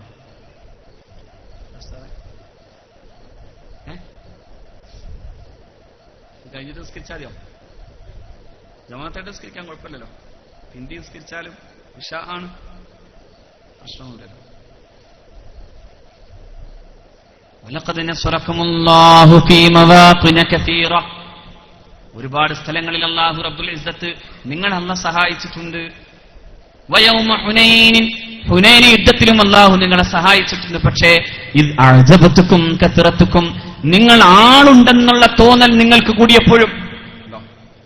ഞങ്ങൾക്ക് 12,000 ഉണ്ട്, ഇപ്പോ അവിടെ 8,000 ഉള്ളൂ, നാം ജയിച്ചേ തീരൂ, നാം പരാജയപ്പെടുന്ന പ്രശ്നമില്ല എന്ന് ചിന്തിച്ചപ്പോഴാണ് ഖുർആൻ പറയുന്നത് ഇദ് അഅജബതുകും കസറതുകും, നിങ്ങളുടെ ആധിക്യം നിങ്ങളെ ഒന്ന് പൊക്കി. ഫലം തുഗ്നി അൻകും ശൈആ, ഒരു ചുക്കും അത് പ്രയോജനം ചെയ്തില്ല. ഒരു ചുക്കും പ്രയോജനം. എന്തു ചെയ്തു പിന്നെ? അള്ളാഹു തന്നെ പറയുന്നു, നിങ്ങളുടെ മുമ്പിൽ വിശാലമായിരുന്നു ഭൂമി, എന്നിട്ട് പോലും ഭൂമി വളരെ സങ്കുചിതമായി നിങ്ങൾക്ക് തോന്നിപ്പോയി. വലാഖത് അലൈകുമുൽ അർളു ബിമാ റഹബത് തുമ്മ വല്ലൈതും മുദ്ബിരീൻ. ഖുർആൻ പറയാണ്, വലാഖത് അലൈകുമുൽ അർളു, ഭൂമി നിങ്ങൾക്ക് വളരെ സങ്കുചിതമായി തോന്നി, വിശാലമായ ഭൂമി. നിങ്ങൾ എവിടെ കൊളിക്കണമെന്നറിയാതെ പോയി. തുമ്മ വല്ലൈതും മുദ്ബിരീൻ, നിങ്ങൾ പിന്തിരിഞ്ഞോടുക പോലും ചെയ്തില്ലേ സ്വഹാബാക്കളെ എന്ന് അല്ലാഹു റബ്ബുൽ ഇസ്സത്ത് അഷ്റഫുൽ ഖൽഖിന്റെ ഏറ്റവും പ്രധാനപ്പെട്ട ഈ സമുദായത്തിലെ ഒന്നാമന്മാരായ മഹാന്മാരായ സ്വഹാബത്തിന്റെ നേരെ നിർത്തിയിട്ടാണ് പടച്ച റബ്ബിന്റെ ചോദ്യം. സ്വഹാബത്തെ, ആൾബലം കൊണ്ട് ജയിക്കാമായിരുന്നുവെങ്കിൽ നിങ്ങൾക്ക് ജയിക്കാമായിരുന്നില്ലേ? മുഹമ്മദ് നബിയുടെ അനുയായികളെ, ആളുണ്ടെന്നുള്ള തോന്നൽ കൊണ്ട് നിങ്ങൾക്ക് എന്തെങ്കിലും ചെയ്യാമായിരുന്നുവെങ്കിൽ നിങ്ങൾക്ക് ഹുനൈനിൽ ജയിക്കാമായിരുന്നില്ലേ? എന്തേ നിങ്ങൾ പരാജയപ്പെട്ടത് എന്ന് അല്ലാഹു റബ്ബുൽ ഇസ്സത്ത് ചോദിക്കുന്നു. അല്ലാഹു വിജയിപ്പിച്ചു പിന്നെ, പക്ഷേ പെട്ടെന്ന് വിളിച്ചു.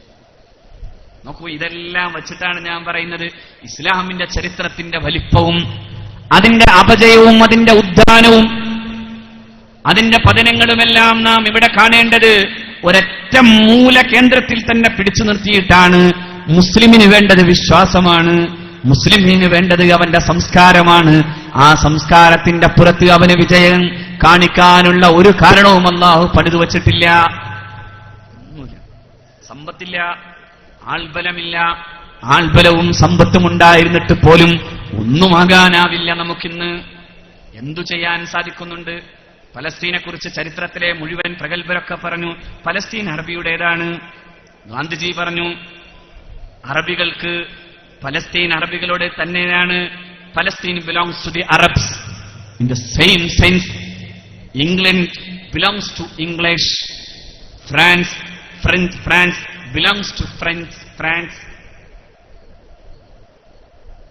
ഇംഗ്ലീഷുകാരൻ്റേതുപോലെ ഫ്രഞ്ചുകാരന് ഫ്രാൻസ് പോലെ അറബികൾക്ക് തന്നെയാണ് പലസ്തീൻ കൊടുക്കേണ്ടത്.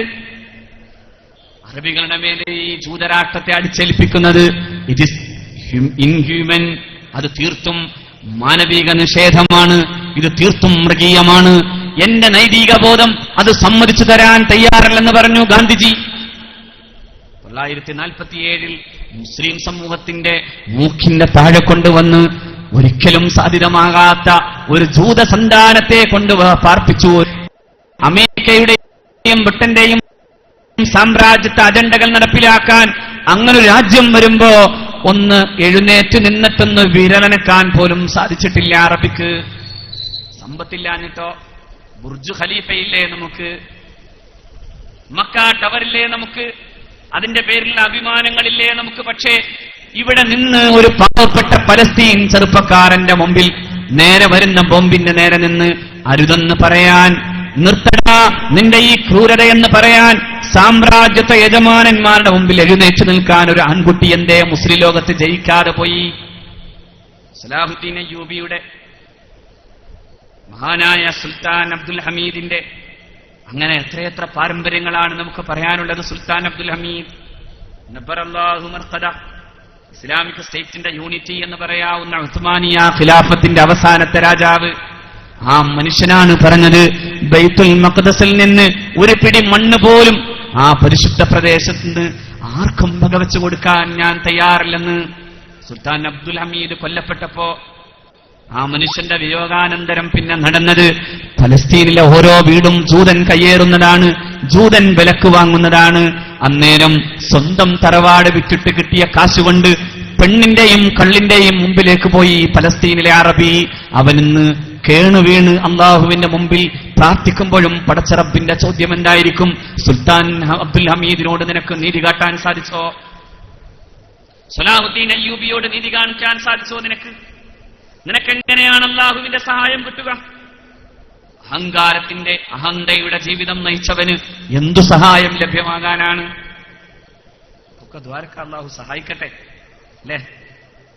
അള്ളാഹു സഹായിക്കട്ടെ. പക്ഷേ നമ്മൾ എന്തു പറയുമ്പോഴും പടച്ചവനൊരു നീതിയുണ്ട്. കാരണം അത് ചരിത്രത്തിന്റെ നീതിയാണ്, ചരിത്രത്തിന്റെ നീതിയാണ്. നമ്മളെന്ത് പറയുമ്പോഴും അള്ളാഹു റബ്ബുൽ ഇസ്സത്തിനൊരു തീരുമാനമുണ്ട്. അത് ചരിത്രത്തിന്റെ നൈതികമായ അതിന്റെ ഭാവമാണ്. ഇവിടെ നേരെ ജീവിച്ചുപോയ മഹാരഥന്മാർ അവർ അവരുടെ പരിശുദ്ധമായ ജീവിതം കൊണ്ട് കാണിച്ചു വന്ന മാതൃകൾക്കപ്പുറത്തേക്ക് പോയപ്പോ നമുക്ക് സംഭവിച്ചു പോയതാണ്. നമുക്കിങ്ങനെ പാശ്ചാത്യ വിദ്യാഭ്യാസം എന്ന പേരിൽ കിട്ടിയതൊക്കെ നമ്മുടേതാണെന്ന് തോന്നുകയും അഹങ്കരിക്കുകയും ചെയ്തപ്പോൾ നമുക്ക് സംഭവിച്ചു പോയതാണ്. എല്ലാം അങ്ങനെ സംഭവിച്ചതാണ്. സംസ്കാരം എന്ന പേരിൽ അള്ളാഹുവിന്റെ ദീനിന് പകരമായി മറ്റൊരു സംസ്കാരത്തിന്റെ പിന്നാലെ പോയപ്പോഴൊക്കെ നമുക്ക് സംഭവിച്ചു പോയതാണ്. ഒരു ചില്ലിക്കാശിന് പോലും മറ്റൊരു സംസ്കാരത്തിന്റെ പിന്നാലെ പോകാൻ അനുവദിക്കാത്ത മതമാണ് ഇസ്ലാം. അതുകൊണ്ടാണ് മഹാനായ സയ്യിദുന അബ്ദുല്ലാഹിബ്നു സലാം റളിയല്ലാഹു അൻഹു, അബ്ദുല്ലാഹിബ്നു സലാം റളിയല്ലാഹു തആല അൻഹു ജൂതനായിരുന്നു. അദ്ദേഹം ഒരു ജൂത പണ്ഡിതനായിരുന്നു. ഇസ്ലാം മതം സ്വീകരിച്ചു. അദ്ദേഹത്തിന് പഴയ കാലത്തുണ്ടായിരുന്ന ചില പതിവുകൾ മാറ്റാൻ സാധിക്കാതെ പോയി. ആ പതിവുകൾ മാറ്റില്ലെന്ന് വന്നപ്പോ പരിശുദ്ധ ഖുർആൻ പറഞ്ഞു, കടന്നാൽ പിന്നെ ഈ ഇസ്ലാം തന്നെയാണ് താങ്കളുടെ നിയോഗവും ജീവിതവും. ഈ മതമല്ലാത്ത മറ്റൊരു സംസ്കാരത്തിന്റെ പിന്നാലെ പോകാൻ പാടില്ല. ഈ മതം തന്നെയാണ് നിങ്ങളുടെ ജീവിതം. ഉദ്ഖുലൂ ഫിസ്സിൽമി കഫ്ഫ വലാ തത്തബിഉ ഖുതുബാത്തിശ് ശൈത്താൻ ഇന്നഹു ലക്കും അദുവ്വും മുബീൻ എന്ന ആയത്ത് വരാൻ കാരണം സയ്യിദുന അബ്ദുല്ലാഹിബ്നു സലാം റളിയല്ലാഹു അൻഹു. അബ്ദുല്ലാഹിബ്നു സലാം റളിയല്ലാഹു അൻഹു ചെറിയ ചില കാര്യങ്ങളിൽ, അത്ര വലിയ പ്രശ്നമൊന്നുമല്ല, ഒട്ടകത്തിന്റെ പാലും ഒട്ടകത്തിന്റെ മാംസവും കഴിക്കാൻ ജൂതന്മാരുടെ സംസ്കാരവുമായി ബന്ധപ്പെട്ടുണ്ടായിരുന്ന ഒരു പതിവ് മാറ്റാൻ സാധിക്കാതെ പോയപ്പോഴാണ് ഖുർആൻ പറഞ്ഞത്, ഉദ്ഖുലൂ ഫിസ്സിൽമി കാഫ, കേറാണെങ്കിൽ മര്യാദക്ക് കയറണം, അല്ലാതെ അവിടെ കാല് വെച്ച് ഇങ്ങോട്ട് കയറണ്ട. ഉദ്ഖുലൂ ഫിസ്സിൽമി കാഫ, സമ്പൂർണ്ണമായിരിക്കണം ഇസ്ലാം. വലാ തത്തബിഉ ഖുതുവാത്തിശ് ശൈത്താൻ, പിശാചിന്റെ പിന്നാലെ പോകാൻ പാടില്ല. ഒരു സംസ്കാരത്തെ അതിലൊന്നും കുഴപ്പമില്ല കേട്ടോ, വെറുതെ നമ്മളിങ്ങനെ ബേജാറാവണം. ഇതര സംസ്കാരങ്ങളും ഇതര മതങ്ങളും ഇതര രീതികളുമെല്ലാം നാം ബഹുമാനപൂർവ്വം കാണുന്നു. പക്ഷേ മുസ്ലിമിന്റെ സംസ്കാരമുണ്ട്, ഒരു സംശയമാണ്. എന്തിനാണ്? ഇന്ത്യയെ പോലെ ഒരു മഹാരാജ്യത്ത് ബഹുമത സംസ്കൃതിയുടെയും ബഹുമത സംസ്കാരങ്ങളുടെയും നാട്ടിൽ ജീവിക്കുമ്പോൾ പോലും നമ്മളത് ധൈര്യപൂർവ്വം പറയുന്നു, ഇന്ത്യ എല്ലാ സംസ്കൃതികളെയും ഒരുപോലെ മാന്യമായി ആദരിച്ച നാടാണ് ഇന്ത്യ, ഒരു സംശയവും വേണ്ട. അതുകൊണ്ടാണ് നമ്മൾ ചില നിലപാടുകൾ കൃത്യമായിട്ട് പറഞ്ഞത്. ആ നിലപാടിനെതിരെ ആര് പറഞ്ഞാലും, അത് വീട്ടിൽ നിന്ന് പറഞ്ഞാലും പുറത്തുനിന്ന് പറഞ്ഞാലും നമ്മൾ സമ്മതിക്കില്ല. വീട്ടിൽ നിന്ന് പറഞ്ഞാലും സമ്മതിക്കാൻ പറ്റാത്തതാണെങ്കിൽ സമ്മതിക്കാൻ പറ്റില്ലല്ലോ. വീട്ടിലാരെങ്കിലും അങ്ങനെ എന്തെങ്കിലും എഴുതിയപ്പോ പിഴച്ചിട്ടുണ്ടെങ്കിൽ പോലും അതിലും അങ്ങനെ തന്നെയാണ് നമ്മുടെ നിലപാട്. ഒരു കാരണവശാലും സമ്മതിച്ചു കൊടുക്കാൻ തയ്യാറില്ല. എന്തുകൊണ്ടാ? മതപരമായുള്ളതിനേക്കാളേറെ മറ്റൊരു കാര്യവും കൂടി ഇതിലുണ്ട്. ദേശീയമെന്ന് പറഞ്ഞ് പലതും പരിചയപ്പെടുത്തപ്പെടുമ്പോ പല സംസ്കാരവും അങ്ങനെ തന്നെ വന്നു കയറിയേക്കാം. അതൊക്കെയും മുസ്ലിങ്ങളെ സംബന്ധിച്ചിടത്തോളം പിന്നീട് അംഗീകരിക്കേണ്ടി വരും. ഇത് നമ്മുടെ കഴിഞ്ഞകാല ദേശീയ നേതൃത്വം അംഗീകരിച്ചതല്ലതാണ്. നിങ്ങൾക്ക് മനസ്സിലായോ ഞാൻ പറഞ്ഞത്? മനസ്സിലായോ? ഞാൻ ഈ 50,000 വാട്സിൽ പ്രസംഗിക്കണ ആളല്ല. ഇങ്ങനെയൊക്കെ പറയും, കുറെയൊക്കെ കേട്ടോളം, വേണമെങ്കിൽ മതി. ഞാൻ പറഞ്ഞത് മനസ്സിലായോ? മനസ്സിലായില്ല. നമ്മുടെ ഇസ്ലാം എന്ന് പറയുന്ന സംസ്കാരത്തിന്റെ ചുറ്റുവട്ടത്തിൽ ജീവിക്കാൻ ആവശ്യമാകുന്ന എല്ലാ സ്വാതന്ത്ര്യവും ഇന്ത്യ മഹാരാജ്യത്തിന്റെ ഭരണഘടന നമുക്ക് നൽകുന്നുണ്ട്. അത് നാം കഴിഞ്ഞകാല ദേശീയ നേതൃത്വത്തോട് പറഞ്ഞു വാങ്ങിച്ചതാണ്. പണ്ഡിറ്റ്ജിയെ പോലെ അവരുടെയൊക്കെ വലിപ്പം കാണേണ്ടത് അവിടെയാണ്.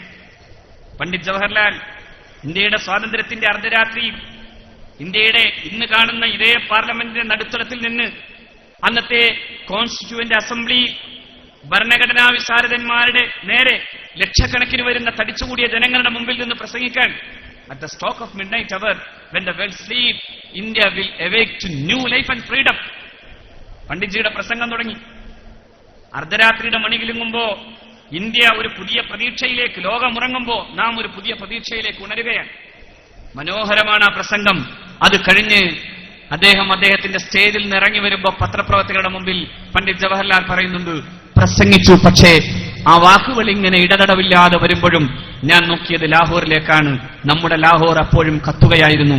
അവിടെ വർഗീയാന്ധതയുടെ പേരിൽ പരസ്പരം മനുഷ്യർ കടിച്ചു കീറുകയായിരുന്നു. എന്റെ ലാഹോർ എന്ന് പറയുകയായിരുന്നു പണ്ഡിറ്റ്ജി. ഒരാൾ ആ ആഘോഷത്തിന്റെ തിമർപ്പിൽ വന്നുപെടാതെ പശ്ചിമ ബംഗാളിൽ നവഖാലി തെരുവിലൂടെ നടക്കുകയായിരുന്നു. ഇന്ത്യ കണ്ട അഹിംസാവാദിയായ, ഇന്ത്യയുടെ അർദ്ധനഗ്നനായ ഫക്കീർ എന്ന് സാക്ഷാൽ ചർച്ചിൽ വിശേഷിപ്പിച്ച പ്രഗത്ഭനായ ഇന്ത്യയുടെ രാഷ്ട്രപിതാവ് മഹാത്മാഗാന്ധി. ഗാന്ധിജിയോടും പത്രപ്രവർത്തകർ ചോദിച്ചു, അങ്ങ് സ്വപ്നം കണ്ട ഇന്ത്യ, അങ്ങയുടെ സ്വാതന്ത്ര്യത്തിന്റെ, അങ്ങ് കാണാൻ ആഗ്രഹിച്ച സ്വാതന്ത്ര്യത്തിന്റെ ഇന്ത്യ, അത് പുലർന്ന് കാണുമ്പോ എന്തുകൊണ്ട് സ്വാതന്ത്ര്യത്തിന്റെ പുലരി കാണാൻ ഡൽഹിയിൽ ആഹ്ലാദ തിമർപ്പിലേക്ക് പോയില്ല എന്ന് പറയുമ്പോ, ഞാൻ എന്റെ സഹോദരന്മാർ തമ്മിലടിച്ച് ചോരപ്പുഴകൾ ഒഴുകുമ്പോ, മുസ്ലിമും ഹിന്ദുവും തമ്മിലടിക്കുന്ന ഈ സമയത്ത് ഞാൻ അങ്ങോട്ടല്ല പോകേണ്ടത് എന്ന് പറഞ്ഞു ഗാന്ധിജി. ഒരു ഭാഗത്ത് പോടാ പാകിസ്ഥാനിലേക്ക് എന്ന് പറഞ്ഞു നിൽക്കുന്ന ഒരു വിഭാഗം, ഒരു വിഭാഗം തിരിച്ചിങ്ങോട്ടും ഓടിക്കുന്ന സമയം. ആ സമയത്ത് നമുക്ക് ഏത് ഭരണഘടന വേണമെന്ന് പറയാൻ തീരുമാനിക്കുന്ന അവകാശത്തിന്റെ സമയത്ത് ഇന്ത്യയുടെ ദേശീയ നേതൃത്വം പറഞ്ഞു, നമുക്ക് വേണ്ടത് ഒരു സെക്കുലർ ഭരണഘടനയാണ്, ഒരു സെക്കുലർ കോൺസ്റ്റിറ്റ്യൂഷൻ. അത് സമ്മതിച്ചിട്ടല്ലാതെ ആരെന്ത് എഴുതിയാലും കാര്യം മനസ്സിലാക്കണം, അത് സമ്മതിക്കണം. ആ ഭരണഘടന പറഞ്ഞ പ്രകാരമാണ് ഇന്ത്യയിലെ മുസ്ലിങ്ങൾ ഒരു കാലത്ത് പറഞ്ഞു, ഞങ്ങൾക്ക് വന്ദേമാതരം ചൊല്ലുന്നതുമായി ബന്ധപ്പെട്ട വിശ്വാസ പ്രശ്നമുണ്ട്. ദേശീയ നേതൃത്വം പറഞ്ഞു, അത് ശരിയാണ്, ഞങ്ങളത് മനസ്സിലാക്കുന്നു. ഇന്ത്യയിലെ യഹോവ സാക്ഷികൾ പറഞ്ഞു, ഞങ്ങൾക്ക് നാഷണൽ ആന്തവുമായി ബന്ധപ്പെട്ട ചില പ്രശ്നങ്ങളുണ്ട്, ഞങ്ങളത് അതുകൊണ്ട് തന്നെ ആദരപൂർവ്വം എഴുന്നേറ്റ് നിൽക്കും, അത് ചെല്ലാൻ ഞങ്ങൾക്ക് പറ്റില്ല. ഇന്ത്യയുടെ സുപ്രീം കോർട്ട് പറഞ്ഞു, ശരിയാണ്, ഞങ്ങളത് മനസ്സിലാക്കുന്നു, നിങ്ങളുടെ ഭരണഘടനാപരമായ അവകാശമാണ്, ആ അവകാശം വകവച്ചു തരാൻ ഞങ്ങൾ തയ്യാറാണ്, നിങ്ങൾ ആ അവകാശത്തെ നിങ്ങൾക്ക് ഏറ്റെടുക്കാൻ മാത്രമുള്ള നിങ്ങളുടെ അവകാശത്തിന്റെ കാര്യത്തിൽ തർക്കിക്കാൻ ഞങ്ങളില്ല എന്ന് പറഞ്ഞു ഇന്ത്യയുടെ സുപ്രീം കോർട്ട്. എന്നിട്ട് ഇവിടെ വന്നിട്ട് ചെല്ലണമെന്ന് പറഞ്ഞവരോട് ഞാൻ പറയട്ടെ, അത് ഇന്ത്യയിൽ നിന്ന് പറയേണ്ടതല്ല. ഇനി അതിന്റെ പേരിൽ അഡ്ജസ്റ്റ് ചെയ്യണമെന്ന് ചിന്തിക്കുന്നവർ ആലോചിക്കണം, മുസ്ലിം മുസ്ലിമായും ഹിന്ദു ഹിന്ദുവായും ക്രൈസ്തവൻ ക്രൈസ്തവനായി ജീവിക്കണമെന്ന് പറഞ്ഞ ഗാന്ധിജിയുടെ നാടാണ് ഇന്ത്യ. നല്ല താടി വച്ച് സുബഹിയുടെ മുമ്പ് തഹജ്ജുദ് നമസ്കരിക്കാൻ വേണ്ടി എഴുന്നേറ്റിരുന്ന മൗലാന മുഹമ്മദ് അലി ജൗഹർ എന്ന പ്രഗത്ഭനായ പണ്ഡിതനും പ്രഗത്ഭനുമായ നേതാവിനെ ഇന്ത്യൻ നാഷണൽ കോൺഗ്രസിന്റെ പ്രസിഡന്റാക്കിയ ഗാന്ധിജി ജീവിച്ച നാടാണ് ഇന്ത്യ. ഇന്ത്യൻ നാഷണൽ കോൺഗ്രസിന്റെ നേതാവ് പ്രസിഡന്റ് എന്നൊക്കെ പറഞ്ഞാൽ അന്ന് ഇന്ത്യയുടെ പ്രസിഡന്റാണ്. ദ പ്രസിഡന്റ് ഓഫ് ഇന്ത്യ എന്ന് പറയുന്നത് പോലെയാണ് ഇന്ത്യൻ നാഷണൽ കോൺഗ്രസിന്റെ പ്രസിഡന്റ് അന്ന്. എന്ന് ഇന്ത്യയുടെ സ്വാതന്ത്ര്യത്തിന് മുമ്പ് രാഷ്ട്രപതി എന്നാണ് പറയാറ്, രാഷ്ട്രപതി എന്നാണ് പറയാറ്. അത്രയേറെ വലിപ്പമുണ്ട്. ആ വലിയ വലിപ്പമുള്ള സ്ഥാനം നമസ്കാരം നിർവഹിക്കുന്ന കാര്യത്തിൽ വിട്ടുവീഴ്ചയില്ലാതിരുന്ന മൗലാന മുഹമ്മദ് അലി ജൗഹറിന് ഏൽപ്പിച്ചു കൊടുത്ത നാടാണ് ഇന്ത്യ. ആരാ മൗലാന മുഹമ്മദ് അലി എന്നറിയോ? ഇന്ത്യ മഹാരാജ്യത്തിന്റെ സ്വാതന്ത്ര്യത്തിനു വേണ്ടി ബക്കിംഗ്ഹാം കൊട്ടാരത്തിൽ ചെന്ന് നിന്ന് മിസ്റ്റർ ജോർജ് എന്ന് വിളിക്കാൻ തന്റെ ഇടം കാട്ടിയ ആളാണ് മൗലാന മുഹമ്മദ് അലി ജൗഹർ. അദ്ദേഹം പ്രസംഗിക്കുമ്പോ ബ്രിട്ടീഷ് പ്രഭുക്കന്മാർ പോലും പറഞ്ഞു, മൗലാന ഒരിക്കൽ കൂടി പ്രസംഗിക്കോ, എന്തു രസമാണ് അങ്ങയുടെ ഇംഗ്ലീഷ് ഭാഷണം എന്നാണ്. മൗലാന പ്രസംഗിച്ചു, ഞാൻ പോകാൻ, ഞാൻ എന്റെ കയ്യിലേക്ക് നിങ്ങൾ ഇന്ത്യ രാജ്യത്തിന്റെ സ്വാതന്ത്ര്യം തന്നാൽ I will go back to India. If you give the substance of freedom in my hand, എന്റെ കയ്യിൽ ഇന്ത്യ മഹാരാജ്യത്തിന്റെ സ്വാതന്ത്ര്യം തരുമെങ്കിൽ ഞാൻ ഇന്ത്യയിലേക്ക് പോകും. നിങ്ങളത് തരാൻ തയ്യാറല്ലെങ്കിലോ you will have to give me the grave here. ഇവിടെ ഒരു മണ്ണ്, ആരുടെ മണ്ണ് എനിക്ക് തരേണ്ടി വരും, ഞാൻ ഇവിടെ മരിച്ചു വീഴും എന്ന് പറഞ്ഞു മൗലാന മുഹമ്മദ് അലി ജൗഹർ.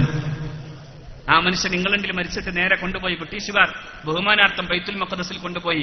ഇന്ന് ബൈത്തുൽ മഖ്ദസിന്റെ ഖബറിൽ പ്രവാചകന്മാരുടെയും പരിശുദ്ധരായ സ്വഹാബത്തിന്റെയും ഒപ്പം മഹാനായ മൗലാന മുഹമ്മദ് അലി ജൗഹർ ഉണ്ട്. അള്ളാഹു ആ ഖബർ വിശാലമാക്കട്ടെ. നോക്കൂ നിങ്ങൾ, അങ്ങനെ നടന്നതാണ് ഇന്ത്യ. ഇവിടെ ഈ മുസ്ലിങ്ങളെ സംബന്ധിച്ചിടത്തോളം അവരുടെ ഇസ്ലാമിക ജീവിതത്തിന് ഒരു തടസ്സവുമില്ല, ഒരു തടസ്സമില്ല. നാഷണൽ ആന്തം ചൊല്ലാൻ പറ്റില്ല എന്ന് പറഞ്ഞപ്പോ 3 കുട്ടികളെയാണ് സ്കൂളിൽ നിന്ന് പുറത്താക്കിയത്. അവരുടെ കേസ് ഇന്ത്യ മഹാരാജ്യത്തിന്റെ പരമോന്നത നീതിപീഠം ആ കേസ് വിസ്തരിച്ചിട്ട് പറഞ്ഞു, ഈ കുട്ടികളുടെ അവകാശത്തിലാണ് തൊട്ടുകളിച്ചത്, അവരുടെ മതസ്വാതന്ത്ര്യത്തിന്റെ അവകാശത്തിൽ. ആർട്ടിക്കിൾ 25 എന്ന് പറയുന്ന വളരെ പ്രധാനപ്പെട്ട ഭരണഘടനയുടെ മൗലികാവകാശ തത്വങ്ങളുടെ ഭാഗമായി നൽകുന്ന മതസ്വാതന്ത്ര്യത്തെ ഈ കുട്ടികളുടെ പേരിൽ ഗവൺമെന്റും സ്കൂൾ അധികൃതരും ലംഘിച്ചിരിക്കുകയാണ്. ഇവരെ തിരിച്ചു സ്കൂളിൽ പ്രവേശിപ്പിക്കണം, ഇവർക്ക് പഠിക്കാൻ സാഹചര്യം കൊടുക്കണം, ഇവരങ്ങനെ നിന്നാ മതി എന്ന് പറഞ്ഞു ഇന്ത്യയുടെ സുപ്രീം കോടതി. ഇങ്ങനെ രാജ്യം നിങ്ങൾക്ക് വേറെയും കാണിച്ചു തരാൻ പറ്റൂ? അമേരിക്ക ഇത്രമേൽ ഉദാരല്ല, ബ്രിട്ടൻ ഇത്രമേൽ ഉദാരല്ല, ഇന്ത്യ ഉദാരമാണ്. അള്ളാഹു ഈ രാജ്യത്തെ ആ അർത്ഥത്തിൽ നിലനിർത്തുമാറാകട്ടെ. ഇവിടെ എന്ത് തലകുത്തി മറിഞ്ഞാലും ഞാൻ ഉറച്ചു പറയുന്നു, അതൊന്നും ഇന്ത്യയെ ബാധിക്കില്ല. ഇന്ത്യയുടെ സംസ്കൃതിയുടെ പ്രഭാവം സഹിഷ്ണുതയാണ്, മതസ്വാതന്ത്ര്യമാണ്. അത് നിലനിൽക്കുക തന്നെ ചെയ്യും. അക്കാര്യത്തിൽ മുസ്ലിങ്ങൾക്ക് മുസ്ലിങ്ങളുടേതും ഹിന്ദുവിന് ഹിന്ദുവിന്റെയും ക്രൈസ്തവന് ക്രൈസ്തവന്റെയുമായ ജീവിതവുമായി മുന്നോട്ട് പോകാം. ഇവിടെ തമ്മിലടിക്കപ്പെടുന്ന ഒരു പ്രശ്നമില്ല. ഇത് സൗഹൃദത്തിന്റെ നാടാണ്, ഇത് സൗഹൃദത്തിന്റെ നാടാണ്. സുബഹി നമസ്കാരാനന്തരം പ്രാഥമികമായ മറ്റു കാര്യങ്ങളിലേക്ക് കടക്കാൻ ഒരു ജുസ് പരിശുദ്ധ ഖുർആനിൽ നിന്ന് ഓതാതെ മറ്റു കാര്യങ്ങളിലേക്ക് ചെല്ലാതിരുന്ന ഡോക്ടർ സക്കീർ ഹുസൈൻ ഇന്ത്യ മഹാരാജ്യത്തിന്റെ പ്രസിഡന്റ് പദവിയിലിരുന്ന ആളാണ്. അത്ര പറയാനില്ലെങ്കിലും ഡോക്ടർ ഫഖറുദ്ദീൻ അലി അഹമ്മദ് ഇന്ത്യയുടെ പ്രസിഡന്റായിരുന്നു. അത്ര തീരെ പറയാനില്ലെങ്കിലും doctor APJ Abul Kalam India മഹാരാജ്യത്തിന്റെ പ്രസിഡന്റായിരുന്നു. നോക്കൂ നിങ്ങൾ, ഇത് ഇന്ത്യയിലല്ലാതെ മറ്റെവിടെയാണ് നടക്കുക? എത്രമേൽ ബറക്കത്തുള്ള ആളാണെന്ന് പറഞ്ഞാലും സാക്ഷാൽ ഹുസൈൻ ബറക്കത്ത് ഒബാമക്ക് അമേരിക്കയുടെ പ്രസിഡന്റ് ആകണമെങ്കിൽ സാക്ഷാൽ എബ്രഹാം ലിങ്കൻ തൊട്ടുമുത്തിയ അതേ ബൈബിൾ കയ്യിൽ പിടിച്ചിട്ട് സത്യസാക്ഷ്യം ചെയ്യണം. ബൈബിൾ തൊടാതെ അമേരിക്കയുടെ പ്രസിഡന്റിനെ പ്രതിജ്ഞ ചെയ്യിപ്പിക്കാൻ സാധ്യമല്ല. എന്തു പറഞ്ഞാലും ബ്രിട്ടന്റെ മുമ്പിൽ ഒരു പ്രധാനമന്ത്രി വരണമെങ്കിൽ ഒരു പ്രോട്ടസ്റ്റന്റ് ക്രിസ്ത്യൻ തന്നെ ആകണം, അല്ലാതെ വരാൻ പാടില്ല. ഇന്ത്യയിലോ ഇന്ത്യയുടെ ആഭ്യന്തര വകുപ്പ് മന്ത്രിയായി, ഇന്ത്യയുടെ വിദ്യാഭ്യാസ വകുപ്പ് മന്ത്രിയായി, ഇന്ത്യയുടെ പ്രസിഡന്റുമാരായി, ഇന്ത്യയുടെ ഉപരാഷ്ട്രപതിമാരായി ഒക്കെയും മുസ്ലിങ്ങളുണ്ടായിരുന്നുവെന്ന് മാത്രമല്ല, ഇന്ത്യ പോലെ ഇത്ര മനോഹരമായ മതസ്വാതന്ത്ര്യം നൽകപ്പെടുന്ന മറ്റേതു രാജ്യമാണുള്ളത്? All persons are equally entitled to freedom of conscience and the right freely to practice, profess and propagate religion എന്ന് പറഞ്ഞു തരുന്നു ഇന്ത്യ മഹാരാജ്യം. ഇന്ത്യയിൽ ആർക്കും അവരുടെ മതത്തെ അനുഷ്ഠിക്കാൻ, പറയാൻ, പ്രഘോഷണം ചെയ്യാൻ സ്വാതന്ത്ര്യം. എന്റെ പ്രിയപ്പെട്ടവരെ, പിന്നെ നമ്മൾ എന്താ ചിന്തിക്കേണ്ടത്? നമ്മൾ എവിടെയാണ് നിൽക്കേണ്ടത്? ഞാൻ പറഞ്ഞു വരുന്നത്, എന്തു മാറിയാലും ഈ സംസ്കാരം മാറാൻ പാടില്ല. എന്തു കാലം മാറിയാലും ഈ സംസ്കാരത്തിൽ മാറ്റം വരാൻ പാടില്ല. മറ്റുള്ളവന്റെ പിന്നാലെ പോകേണ്ടതില്ല. നാം മുസ്ലിങ്ങളാണെന്നുള്ള ജീവിതബോധത്തെക്കുറിച്ച് ആലോചിക്കണം. മുസ്ലിമായി ജീവിച്ചുകൊണ്ട് തന്നെ മൗലാന മുഹമ്മദ് അലിക്ക് ഗാന്ധിജിയുടെ സുഹൃത്തായി ജീവിക്കാൻ സാധിക്കുമെങ്കിൽ, ഗാന്ധിജിയും മൗലാന മുഹമ്മദ് അലിയുടെ വീട്ടിൽ വന്ന് ഭക്ഷണം കഴിക്കാൻ മാത്രം കഴിയുന്ന വിധം ബ്രാഹ്മണനായ ഗാന്ധിജിക്ക് ഈ മുസ്ലിമിന്റെ വീട്ടിൽ ചെല്ലാൻ സാധിക്കുമെങ്കിൽ, ഇത്രമേൽ ഉത്കൃഷ്ടമായ ജീവിത വഴി തെരഞ്ഞെടുത്ത മൗലാന മുഹമ്മദ് അലി ഇന്ത്യ മഹാരാജ്യത്തിന്റെ ഏറ്റവും പ്രധാനപ്പെട്ട പദവികൾ അലങ്കരിക്കുന്നു എന്ന് വന്നാൽ, ഞാനൊരു കാര്യം ഉറപ്പിച്ചു പറയാം, ഒരു മുസ്ലിമായി ജീവിച്ചാൽ ആരാ ആദരിക്കാത്തത്? ശരിക്കും മുസ്ലിം. ഇന്ത്യക്കൊരു പ്രഗത്ഭയായ പ്രധാനമന്ത്രി ഉണ്ടായിരുന്നു. യൂറോപ്പിലെ പ്രഗത്ഭരായ ഭരണാധികാരികൾ പറയാറുള്ളത് ഇന്ത്യയിൽ ഒരൊറ്റ ആൺകുട്ടിയേ ഉള്ളൂ, അത് ഇന്ദിരാഗാന്ധിയാണെന്നാണ്. മനസ്സിലായോ? പറഞ്ഞു മനസ്സിലായോ? ഇന്ത്യക്ക് ഒരൊറ്റ ആൺകുട്ടിയേ ഉള്ളൂ, അത് ഇന്ദിരാഗാന്ധിയാണെന്ന്. അത്ര പറഞ്ഞ ഇന്ത്യയുടെ ശക്തി ദുർഗ എന്ന് പറഞ്ഞ ഇന്ത്യയുടെ പ്രധാനമന്ത്രി UDF-ന്റെ ഒരു പ്രധാനപ്പെട്ട ചർച്ച നടക്കാൻ പ്രധാനമന്ത്രി സ്വാഭാവികമാണല്ലോ പ്രധാനമന്ത്രിയുടെ സമയം നിശ്ചയിക്കും. UDF പ്രധാനപ്പെട്ട നേതാക്കൾക്ക് കൊടുക്കപ്പെട്ട ഇന്ന നിശ്ചിത സമയമുണ്ട്. 20 മിനിറ്റാണ് ഓരോരുത്തർക്കും കൊടുത്തത്. 20 മിനിറ്റ് നേതാക്കന്മാർ പോയി പ്രധാനമന്ത്രിയെ കണ്ട് കൂടിക്കാഴ്ച നടത്തി പോരാ. പ്രധാനമന്ത്രിയുടെ സവിധത്തിലേക്ക് നല്ല നീളൻ കുപ്പായമിട്ട് തലേക്കെട്ട് കെട്ടിയ അരോഗദൃഢഗാത്രനായ ഉയരമുള്ള മഹാനായ സയ്യിദ് അബ്ദുറഹ്മാൻ ബാഫഖി നബ്ബറല്ലാഹു മർഖദഹ് കടന്നു ചെന്നു. ഒരു പ്രോട്ടോകോളും അവിടെ പാലിക്കപ്പെട്ടില്ല. ഇന്ത്യയുടെ അനിഷേധ്യയായ പ്രധാനമന്ത്രി എഴുന്നേറ്റ് നിന്നു. മഹാനായ സയ്യിദ് അബ്ദുറഹ്മാൻ ബാഫഖി തങ്ങൾ 20 മിനിറ്റും 25 മിനിറ്റും അരമണിക്കൂറും കഴിഞ്ഞു UDF-ന്റെ ഭാഗമായി നിൽക്കുന്ന തന്റെ രാഷ്ട്രീയ പ്രസ്ഥാനത്തിന്റെ പ്രശ്നങ്ങൾ കൃത്യമായി അവതരിപ്പിച്ച് തിരിച്ചു പോരുമ്പോ ബാഫഖി തങ്ങളുടെ പിന്നാലെ ചെന്നു ഇന്ത്യയുടെ പ്രധാനമന്ത്രി. എന്താ കാരണം? ബാഫഖി തങ്ങളുടെ രാഷ്ട്രീയ പാർട്ടിയുടെ വലിപ്പോ ചെറുപ്പോ അല്ല ഞാൻ പറയുന്നത്, ആ മനുഷ്യനൊരു വലിപ്പമുണ്ട്. അല്ലാഹു കൊടുത്ത വലിപ്പാണ്. ആ നീളം കുപ്പായത്തിന്റെ വലിപ്പമല്ല, അള്ളാഹുവിനെ പേടിച്ചു ജീവിച്ച ഒരു മനുഷ്യന്റെ വലിപ്പമുണ്ട്. ഈ സമുദായത്തിന്റെ നവോത്ഥാനത്തിന്റെ ചരിത്രത്തെടുത്ത് അതിലൊരു താളുകേറിയാൽ അത് സയ്യിദ് അബ്ദുറഹ്മാൻ ബാഫഖി തങ്ങളെ കുറിച്ച് പറയാതെ പോകാനാവില്ല. ഇത് സയ്യിദ് അബ്ദുറഹ്മാൻ ബാഫഖി എന്ന വലിയ മനുഷ്യനെ, അള്ളാഹുവിന്റെ ദീനിനുസൃതമായി ജീവിച്ച ഒരു വലിയ മനുഷ്യനെ മറ്റുള്ളവർ ആദരിച്ചതിന്റെ ചരിത്രമാണ്. മഹാനായ കണ്ണിയത്ത് അഹമ്മദ് മുസ്ലിയാർ, ഞാനിപ്പോഴും ഓർക്കുന്ന ഒരു 10 കൊല്ലം ഏകദേശം മുമ്പ് ഞാൻ പഠിച്ച സർവകലാശാലയിൽ എന്റെ കൂടെയുണ്ടായിരുന്ന എന്റെ സുഹൃത്തായിരുന്ന ഒരു അധ്യാപകൻ കേരളത്തിലെ വളരെ പ്രധാനപ്പെട്ട ഒരു തന്ത്രവിദ്യാപീഠം എന്ന് പറയുന്ന ആലുവയിലെ വലിയ സ്ഥാപനത്തിൽ അവിടെ അധ്യാപകനായി ജോലി ചെയ്യുന്നു. സംസ്കൃതമാണ് അവരുടെ മീഡിയം. സ്വാഭാവികമായും സംസ്കൃതം പഠിച്ച ഒരാളെന്ന നിലയിൽ ഞാൻ ഈ സുഹൃത്തിനെ കാണാനും അതോടൊപ്പം തന്നെ അവിടുത്തെ ലൈബ്രറി കാണാനും ചെന്നു. അവിടെ ചെന്നപ്പോ അവിടുത്തെ മാനേജർ എന്നെ വിളിച്ചു, അദ്ദേഹത്തിന്റെ ഓഫീസിലേക്ക് കൊണ്ടുപോയി. അദ്ദേഹം സ്വാഭാവികമായും എന്നോട് ചോദിച്ചു, നിങ്ങൾ ഏത് വിഭാഗത്തിൽപ്പെട്ട ആളാണ്? സ്വാഭാവികമാണല്ലോ ആ ചോദ്യത്തിന്റെ മുമ്പിൽ ഞാൻ പറഞ്ഞു, ഞാൻ സമസ്ത കേരള ജംഇയ്യത്തുൽ ഉലമ എന്ന മഹത്തായ ഇസ്ലാമിക പ്രസ്ഥാനത്തിന്റെ ഒരു സേവകനാണെന്ന് പറയുമ്പോഴേക്കും ആ മനുഷ്യൻ, നിങ്ങൾ ആലോചിച്ചു നോക്കണം, മാധവ്ജി എന്ന സംഘപരിവാറിന്റെ താത്വികമായ ദാർശനികമായ കാര്യങ്ങൾക്ക് പണിയെടുത്തിട്ടുള്ള പ്രഗത്ഭനായ മാധവ്ജി സ്ഥാപിച്ച സ്ഥാപനം, ഇന്ത്യയുടെ ആഭ്യന്തര വകുപ്പ് മന്ത്രിയായിരിക്കുമ്പോൾ പോലും കേരളത്തിൽ വന്നാൽ പ്രത്യേകം സന്ദർശിക്കാൻ ഒരിക്കലും മറാതിരുന്ന സാക്ഷാൽ ലാൽ കൃഷ്ണ അദ്വാനി സന്ദർശിക്കാറുള്ള സ്ഥാപനം, ശരിക്കും ഹൈന്ദവമായ വർഗീയമായ ചിന്തകൾക്ക് രൂപവും ഭാവവും കൊടുക്കുന്ന സ്ഥാപനം. ആ സ്ഥാപനത്തിന്റെ മാനേജർ എന്നോട് ചോദിച്ചു, നിങ്ങൾ സമസ്തയുടെ ആളാണെങ്കിൽ നിങ്ങൾ കണ്ണിയത്ത് ഉസ്താദിന്റെ ആളായിരിക്കുമല്ലോ. ഞാൻ പറഞ്ഞു, അതെ, കണ്ണിയത്ത് ഉസ്താദ്.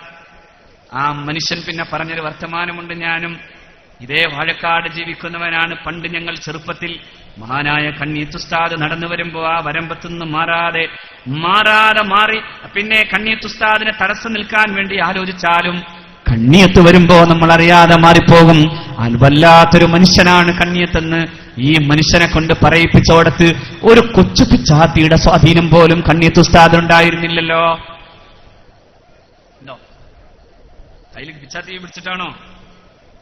അല്ല, കണ്ണിയത്ത് ഉസ്താദ് എന്ന മനുഷ്യന്റെ ആധ്യാത്മികമായ വലിപ്പത്തിന്റെ മുമ്പിൽ, ആ മനുഷ്യന്റെ ആധ്യാത്മികമായ വലിപ്പത്തിന്റെ മുമ്പിൽ ആ മനുഷ്യന്റെ കാലത്തെ എതിർക്കാൻ വേണ്ടി പണിയെടുക്കുകയും ചെയ്യുന്ന ഒരു സ്ഥാപനത്തിന്റെ മാനേജർക്ക് അദ്ദേഹത്തിന് പറയാനുണ്ടായിരുന്നത്, കണ്ണിയത്ത് ഉസ്താദ് വന്നാൽ നമ്മൾ ആദരപൂർവ്വം അങ്ങ് മാറിപ്പോകും. വല്ലാത്തൊരു വ്യക്തിത്വമാണ് ആ മനുഷ്യൻ. അപ്പൊ ശരിക്കും മുസ്ലിമായ ആരും തൂവള്ള ഡ്രസ്സണിഞ്ഞ് തലയിലൊരു തൊപ്പി വച്ച് മുസ്ലിം കേരളത്തിന്റെ 4 പതിറ്റാണ്ടിന്റെ വസന്തത്തിന് കാവൽ നിന്ന് മുസ്ലിം ഉമ്മത്തിന്റെ പരാധീനതകളുടെയും പ്രശ്നങ്ങളുടെയും മുമ്പിലിരുന്ന് ഈ സമുദായത്തിന്റെ നവോത്ഥാനത്തിന്റെ മുമ്പേ നടന്ന് ഈ സമൂഹത്തിന്റെ മുഴുവൻ പ്രശ്നങ്ങളുടെയും പരിഹാരകനായി നിന്ന കിരീടമില്ലാത്ത, തലപ്പാവില്ലാത്ത, കിരീടം വെക്കാത്ത, ചെങ്കോൽ പിടിക്കാത്തൊരു രാജാവായി ജീവിച്ച് ആ സുൽത്താൻ നടന്നു മറയുമ്പോ കേരളം മുഴുക്കെ കരഞ്ഞൊരിർത്ത കണ്ണുനീരിന് കണക്കില്ലാത്ത വിധം മഹാനായ സയ്യിദ് മുഹമ്മദ് അലി ശിഹാബ് ശിഹാബ് തങ്ങൾ പോകുമ്പോ എല്ലാവരും കരഞ്ഞു. ആർക്കാ അവിടെ ശിഹാബ് തങ്ങളുടെ മതത്തെക്കുറിച്ച് ബോധമില്ലാതെ പോയത്? കേരളത്തിലെ ഏറ്റവും പ്രമുഖമായ ഒരു ചാനലിന്റെ വാർത്താവായനക്കാരൻ മുഹമ്മദ് അലി ശിഹാബ് തങ്ങൾ അന്തരിച്ചു എന്ന് പറഞ്ഞു തീർത്തില്ല. സയ്യിദ് മുഹമ്മദ് അലി ശിഹാബ് തങ്ങൾ അന്തരിച്ചു എന്ന് പറയാൻ അയാളൊന്ന് തൊണ്ട അനക്കി. ഗദ്ഗതം തൊണ്ടയിൽ കുടുങ്ങിയപ്പോ അയാൾ തന്റെ ഓഫീസിന്റെ സ്വിച്ച് അമർത്തി ഓഫ് ചെയ്തു. ഒരു സെക്കൻഡിന് ശേഷം തന്റെ കണ്ണും തന്റെ തൊണ്ടയും ശരിയാക്കിയിട്ട് പിന്നെയാണ് ലോകത്തോട് ആ മനുഷ്യൻ പറഞ്ഞത് സയ്യിദ് മുഹമ്മദ് അലി ശിഹാബ് തങ്ങൾ അന്തരിച്ചു. സുബ്ഹാനല്ലാഹ്. ശരിക്കങ്ങ് മുസ്ലിമായാൽ അത് മതി. പക്ഷെ നമ്മൾ എവിടെയാണ്? എന്റെ സഹോദരിമാരെ, സഹോദരന്മാരെ, നമ്മൾ ഇന്ന് എവിടെയാണ്? അഷ്റഫുൽ ഖൽഖിന്റെ ഒരൊറ്റ ഹദീസ് ഞാൻ എന്റെ പ്രിയപ്പെട്ട സഹോദരന്മാരുടെ മുമ്പിൽ വെക്കാൻ, ലതത്തബിഉന്ന സുനന മൻ കാന ഖബ്ലകും. പുണ്യനബി പറയുന്നു, നിങ്ങൾ അവസാന കാലത്ത് നിങ്ങൾ മറ്റുള്ളവരുടെ സുന്നത്തുകളുടെ പിന്നാലെ പോകുമെന്ന് സയ്യിദുനാ റസൂൽ സ്വല്ലല്ലാഹു അലൈഹി വസല്ലം. നിങ്ങൾ അങ്ങനെ പോയി ശിബ്റം ബിശിബ്രിൻ ലാഅം ബിലാഹിൻ, ചാണിന് ചാണായി മുഴത്തിന് മുഴമായി നിങ്ങൾ അവരുടെ പിന്നാലെ പോകും. അങ്ങനെ അവസാനം അവരെങ്ങാനും ഒരു ഉടുമ്പിന്റെ പൊത്തിൽ പോയി പ്രവേശിച്ചാൽ ലസലക്തുമൂഹും, നിങ്ങൾ അവരുടെ പിന്നാലെ തുടരുമെന്ന് സയ്യിദുനാ റസൂൽ. സഹാബത്ത് ചോദിക്കുന്നുണ്ട്, നബിയെ അൽ യഹൂദ വൻ നസാറ യാ റസൂലല്ലാഹ്, ക്രൈസ്തവരും ജൂതന്മാരുമാണോ അത് എന്ന് സയ്യിദുനാ റസൂൽ. അത് കേൾക്കുമ്പോ പിന്നെ ആരാണ് എന്ന് മുഹമ്മദ് നബി സ്വല്ലല്ലാഹു അലൈഹി വസല്ലം. പിന്നെ ആരാ? നിങ്ങൾ ഉടുമ്പിന്റെ പൊത്തിലേക്ക് അവർ പ്രവേശിച്ചാൽ അതിന്റെ പിന്നാലെയും കടക്കുമെന്നാണ് അല്ലാഹുവിന്റെ റസൂൽ.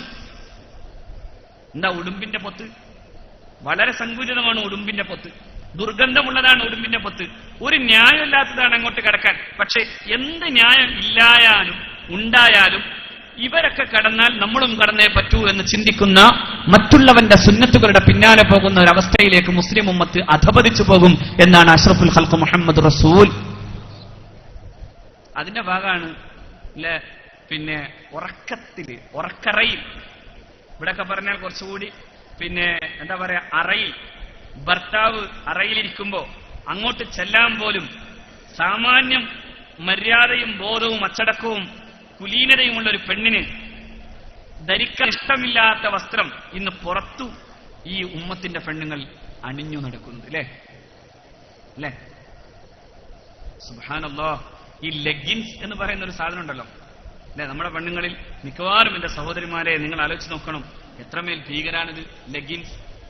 ലെഗിൻസ് എന്ന് പറഞ്ഞാൽ തൊലിയുടെ അതേ നിറവും തൊലിയുടെ അതേ ഇതും കാണിച്ചു തരാൻ കഴിയുന്ന വിധം അത്ര കുടിച്ചിടുന്ന ഇപ്പോഴത്തെ ഈ പാന്റ്, ഇപ്പോഴത്തെ ചുരിദാറിന്റെ പാന്റ്, അതിങ്ങനെ വലിച്ചു കയറ്റാൻ തന്നെ എത്ര പാടാ.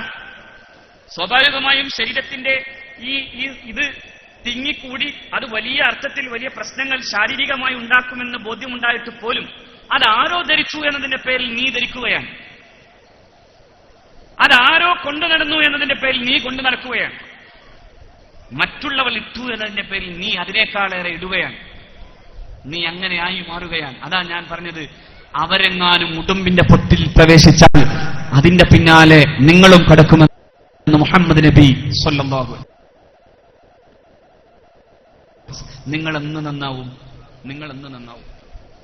പുണ്യനബി സ്വല്ലല്ലാഹു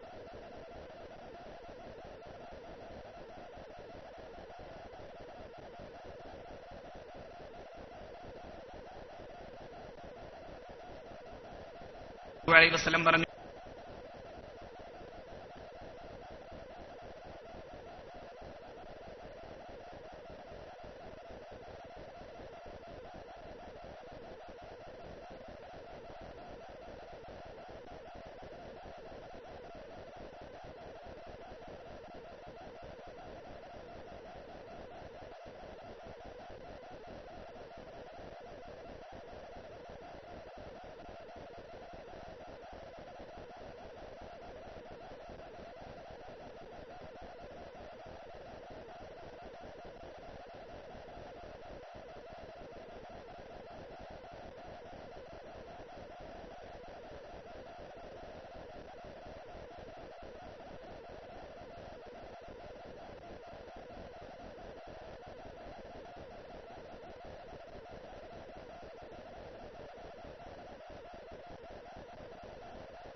അത് ഞങ്ങൾക്ക് മനസ്സിലായില്ലല്ലോ. നബി തിരുമേനി പറഞ്ഞു, ആരാ ദയ്യൂസ് എന്നറിയോ? അല്ലദീ ലാ യുബാലി മൻ ദഖല അലാ അഹ്ലി, സ്വന്തം ഭാര്യയുടെ കിടക്കയിൽ നിന്ന് ഒരു അന്യ പുരുഷൻ എഴുന്നേറ്റ് വരുന്നത് കണ്ടാലും അതൊരു പ്രശ്നമാക്കാത്തവനാണ് ദയ്യൂസ് എന്ന് മുഹമ്മദ് നബി. ഹദീസ് ഇങ്ങനെ നോക്കിയാൽ മുഹദ്ദിസീങ്ങൾ ഈ വിഷയം ചർച്ച ചെയ്തിട്ട് പറയുന്നുണ്ട്, ഭാര്യയുടെ ശരീരം മറ്റുള്ളവർക്ക് കാണാൻ കഴിയുന്ന വിധം അവരുടെ വസ്ത്രങ്ങളെ അത്രമേൽ ചെറുതാക്കി അങ്ങനെ അവരുടെ ശരീരം പുറത്തു നടത്തുന്ന അത്തരത്തിലുള്ള വൃത്തികെട്ട ഭർത്താവും ഈ ദയ്യൂസ് എന്ന ഗണത്തിൽപ്പെടുന്നു എന്നാണ് അഷ്റഫുൽ ഖൽഖ് സല്ലല്ലാഹു അലൈഹി വസല്ലമയുടെ ഹദീസ് വിശദീകരിച്ച മഹാന്മാരായ മുഹദ്ദിസീങ്ങൾ വിശദീകരിച്ച് പറഞ്ഞു തരുന്നത്. എന്നിട്ട് ആലോചിച്ച് നോക്കി, ആരാപ്പാ ഗണത്തിൽപ്പെടാത്തത് അല്ലേ? സ്വന്തം ഭാര്യയുടെ ശരീരത്തിന്റെ ആ സൗന്ദര്യം, അതിന്റെ വെളുപ്പ് മറ്റുള്ളവർക്ക് കാണിച്ചു കൊടുക്കുന്ന വിധം നടത്തുന്നതിൽ അഭിമാനം കൊള്ളുന്ന ഭർത്താക്കന്മാർ ജീവിക്കുന്ന കാലം. ഞാൻ ഈ ഹദീസ് നോക്കുമ്പോ ഞാൻ അത്ഭുതത്തോടെ ആലോചിച്ചു പോയി, പടച്ചോനെ അങ്ങനെ ഉണ്ടാകോ? ഇപ്പോ കേരളത്തിലെ തന്നെ നഗരങ്ങളിലെ ഹോട്ടലുകളിൽ പ്രത്യേകം പറയുന്ന ഒരു കാര്യമുണ്ട്, നൈറ്റ് ക്ലബ്ബുകൾ ഉണ്ടാകണമെങ്കിൽ അങ്ങോട്ട് വരേണ്ടതാരെന്നറിയോ? B1 couple. ഞങ്ങൾക്ക് വേണ്ടത് ദമ്പതികളെയാണ്. ദമ്പതികളാകുമ്പോ എന്താ കാര്യം? ദമ്പതികൾ പരസ്പരം മാറും. ഒരു ഭാര്യയെ മറ്റൊരുത്തിനും തന്റെ ഭർത്താവിനെ മറ്റൊരുത്തിയുടെ മുമ്പിലും കൊടുക്കപ്പെടുന്ന വിധം പരസ്പരം വെച്ചുമാറുന്നത് കേരളത്തിലെ നഗരങ്ങളിലെ ഹോട്ടലുകളിലാണ്. അമേരിക്കയിലെ ഹോട്ടലല്ല, യൂറോപ്യൻ രാജ്യങ്ങളിലെ ഏതോ യൂറോപ്യൻ രാജ്യങ്ങളിലെ ഹോട്ടലല്ല, കേരളത്തിലെ ഈ നഗരങ്ങളിലെ ഹോട്ടലുകളിൽ തന്നെ ഇതൊക്കെ സംഭവിക്കുന്നു എന്നാണ്. കൊച്ചിയിൽ നിന്ന് പോലും നമ്മൾ കേൾക്കുന്നത് അങ്ങനെയാണ്. നമുക്ക് വേണ്ടത്, ഞങ്ങൾക്ക് വേണ്ടത് കപ്പിളുകളെയാണ്. അതായത് ദമ്പതികൾ വന്നാൽ വെച്ചുമാറാൻ കഴിയണം പരസ്പരം. അല്ലാഹുവിന്റെ അദാബിൽ നിന്ന് നമ്മൾ അല്ലാഹുവിനോട് കാവൽ തേടുക. അതാണ് പുണ്യനബി പറഞ്ഞത് ദയ്യൂസ്. പിന്നെ സ്വഹാബത്ത് ചോദിച്ചു, നബിയെ ആരാ നബിയെ റജുല? മനിർ റജുലത്തു യാ റസൂലല്ലാഹ്, നബിയെ ആരാണ് ഈ റജുല എന്ന് ചോദിക്കുന്നു സയ്യിദുനാ റസൂലിനോട്. അപ്പോൾ അല്ലാഹുവിന്റെ പ്രവാചകർ സല്ലല്ലാഹു അലൈഹി വസല്ലമയുടെ മറുപടി വന്നു, റജുൽ ആരെന്നറിയുമോ? അല്ലത്തി തശാബഹു ബിർരിജാൽ, അല്ലത്തി തശബ്ബഹു, പെണ്ണ് ആണിനെ പോലെയാകുന്ന പെണ്ണ് എന്ന് മുഹമ്മദ് നബി. നോക്കൂ നിങ്ങൾ, ആണുങ്ങളെ പോലെ ജീൻസിന്റെ പോക്കറ്റിലേക്ക് കൈയിട്ടിട്ട് ഒരു സിഗരറ്റ് താടാന്ന് പറയുന്ന പെണ്ണ്. നിങ്ങൾ വിചാരിക്കും ഇതൊന്നും ഇവിടെ ഇല്ല. ഞാൻ ലോ കോളേജിൽ പഠിക്കുന്ന സമയത്ത് ഒരിക്കൽ ഇങ്ങനെ കാലത്ത് ചെല്ലുമ്പോൾ ഒരു പെണ്ണും ഒരാണും കൂടി ഇങ്ങനെ പഞ്ച പിടിക്കാൻ. പെണ്ണ് മുസ്ലിമാണ്, ആണും ഏതാണ്ട് മുസ്ലിമാണെന്നാണ് എന്റെ തോന്നൽ. ഞാൻ മുസ്ലിം ചെറുപ്പക്കാരനോട് പറഞ്ഞു, ഇത് ഒന്ന് പറയണം. ഞാൻ പറഞ്ഞാൽ പിന്നെ അതിന് വേറെ ഏതെങ്കിലും മാനം ഉണ്ടാവണ്ടല്ലോ വിചാരിച്ച് ഞാനതിന് പോയില്ല. ഞാൻ ഈ ചെറുപ്പക്കാരനെ വിളിച്ചിട്ട് പറഞ്ഞു, മോനെ ഒന്ന് പറ, ഇതൊക്കെ തെറ്റാണെന്നെങ്കിലും ഒന്ന് ബോധ്യപ്പെടുത്തി, നമുക്കത് പറയേണ്ട ബാധ്യത ഉണ്ടല്ലോ. ഈ ചെറുപ്പക്കാരൻ പോയി പറഞ്ഞതിന്റെ പിറ്റേ ദിവസം ഞാൻ ചെന്നപ്പോൾ ചോദിച്ചു, എന്താ ഈ കുട്ടി പറഞ്ഞത്? ഞാൻ വിചാരിച്ചു സ്വാഭാവികമാണല്ലോ, ഒരു ഉസ്താദ് എന്നൊക്കെ പറയുമ്പോൾ സാമാന്യം ഉണ്ടാവുന്ന ഒരു ഒരു ഒരു ചളിപ്പുണ്ടാവില്ല. അപ്പൊ നമ്മുടെ പെണ്ണുങ്ങൾക്കൊക്കെ ഒരു പ്രത്യേകത, സാധാരണ ഉസ്താദ് അതിലെ പോകുകയാണെങ്കിൽ ഉള്ള തലയിലേക്ക് വേഗം ഇട്ടിട്ട് അങ്ങനെയൊക്കെ നിൽക്കുന്ന ഒരു അവസ്ഥയൊക്കെ ഉണ്ടല്ലോ. അതൊക്കെ പോയി എന്നാണ് മനസ്സിലാക്കേണ്ടത്. അതായത് ഈ പെൺകുട്ടി പറഞ്ഞ മറുപടി ഞാൻ കേട്ട് അത്ഭുതപ്പെട്ടു പോയി. പഠിച്ചോനെ, 3 കൊല്ലല്ലേ ഈ LV കോഴ്സുള്ളൂ, അതുവരെ ആ ഉസ്താദിനോട് വല്ലോടത്ത് കണ്ണടച്ചിരുന്നോളാൻ പറ, നമ്മളിങ്ങനെയൊക്കെ പോട്ടേന്ന്. ആരാ ഇത് പറയുന്നത്? ആരാ ഇത് പറയുന്നത്? മലബാറിൽ പോർച്ചുഗൽക്കാരൻ കടന്നു വന്നപ്പോ ആ പോർച്ചുഗീസ് പട്ടാളം ആഗ്രഹിച്ച പോലെ കേരളത്തെ ക്രൈസ്തവവൽക്കരിക്കാൻ, സാമൂതിരി മഹാരാജാവിനെ സ്വാധീനിക്കാൻ ആഗ്രഹിച്ച പോർച്ചുഗലുകാരനോട് സാമൂതിരി ഇവിടെ ജീവിക്കണം, ഞങ്ങൾക്ക് സൗഹൃദം വേണമെന്ന് പറയാൻ ധൈര്യമുണ്ടായ ഒരു കാലഘട്ടത്തിന്റെ തലമുറ ജീവിച്ചിട്ടുണ്ട് നമുക്ക് മുമ്പിലൂടെ. സൗഹൃദത്തിന്റെ ഇന്നലകളെ ഓർക്കണം. ഞാനിവിടെ വരുമ്പോ എന്റെ സുഹൃത്ത് പ്രസംഗിച്ചല്ലോ, സൗഹൃദം. പള്ളികൾക്ക് ഈ ഖാലിമാരെ നിശ്ചയിച്ചു കൊടുത്ത ഒരു ഗവൺമെന്റ് ഉണ്ടായിരുന്ന കാലം മലബാറിനുണ്ടായിരുന്നു. ഒരു ക്രിമിനലായാൽ അയാൾ മുസ്ലിമാണെങ്കിൽ അയാളുടെ പേരിലുള്ള ക്രിമിനൽ പ്രൊസീജിയറുകൾ നടപ്പിലാക്കണമെങ്കിൽ അവിടുത്തെ മുസ്ലിം തറവാട്ടിലെ ഏതെങ്കിലും കാരണവരുടെ അനുവാദം വേണമെന്ന് പറഞ്ഞിരുന്ന സാമൂതിരി രാജാക്കന്മാർ ജീവിച്ച മണ്ണാണ് ഈ മണ്ണ്. വിഗ്രഹത്തിന് സുജൂദ് ചെയ്ത സാമൂതിരി, പക്ഷേ സത്യവിശ്വാസിയുടെ കൂടെയുണ്ടായിരുന്ന സാമൂതിരി ഈ സാമൂതിരിയോടൊപ്പം നിന്ന് പോർത്തുഗലിനെ ചെറുക്കണമെന്ന് പറഞ്ഞത് മഹാനായ ഖാലി മുഹമ്മദ് ഖദ്ദസല്ലാഹു സിറഹുൽ അസീസ്. ഒഴിയിടമുള്ളോട് പുകന്നു ചന്നാരെ ഉഷാദ കൂകിപ്പാറപ്പിച്ച് വിട്ടോവരെന്ന് മുഹിയുദ്ദീൻ മാല എഴുതി തന്ന അതേ ഖാലി മുഹമ്മദ് തന്നെയാണ് സാമൂതിരിയുടെ പടയാളികളായ നായർ പടയാളികൾ പോർത്തുഗലുമായി ഏറ്റുമുട്ടി ജയിച്ചപ്പോ ആ വിജയഭേരി മുഴക്കാൻ, അത് ചരിത്രത്തിന്റെ ഭാഗമാക്കാൻ ഫത്ഹുൽ മുബീൻ എന്ന ഗ്രന്ഥം എഴുതിയത് മഹാനായ ഖാലി മുഹമ്മദാണ്. തന്റെ സംസ്കൃതി നിലനിൽക്കണമെന്ന് ആഗ്രഹിച്ച ഖാലി മുഹമ്മദിന്റെ, തന്റെ സംസ്കാരം നിലനിൽക്കണമെന്ന് ആഗ്രഹിച്ച ഷെയ്ഖ് സൈനുദ്ദീൻ മഖ്ദൂമിന്റെ ആ സംസ്കാരത്തിന്റെ മുമ്പിൽ നിനക്ക് വലുതാകാൻ ഒന്നുമില്ലടെന്ന് പറയാൻ ധൈര്യം കാണിച്ച വാര്യംകുന്നത്ത് കുഞ്ഞഹമ്മദ് ഹാജിയുടെ, മഹാനായ അലി മുസ്ലിയാരുടെ ബ്രിട്ടീഷുകാരുമായി ഏറ്റുമുട്ടാൻ പോകുമ്പോ ഞാൻ ധൈര്യം പകരാൻ ഏലസ് മന്ത്രിച്ചു തരാമെന്ന് പറഞ്ഞ് കുട്ടി ഹസൻ എന്ന തന്റെ പ്രിയപ്പെട്ട സുഹൃത്തിന് ഏലസ് മന്ത്രിച്ചു കൊടുത്ത, എന്നിട്ട് ആ യുദ്ധത്തിൽ കൊല ചെയ്യപ്പെട്ടു പോയ മാപ്പിളപ്പടയാളികളുടെ ധൈര്യത്തിന്റെ മുമ്പിൽ അത്ഭുതം കൂറിയ ബ്രിട്ടീഷ് പട്ടാളക്കാരൻ ഈ മൃതദേഹങ്ങൾ പരിശോധിച്ചിട്ട് അവരുടെ കൈകളിൽ നിന്ന് കിട്ടപ്പെട്ട ഏലസുമായി നേരെ നടന്നത് പാണക്കാട്ടെ കൊടപ്പനക്കൽ തറവാട്ടിലേക്കാണ്.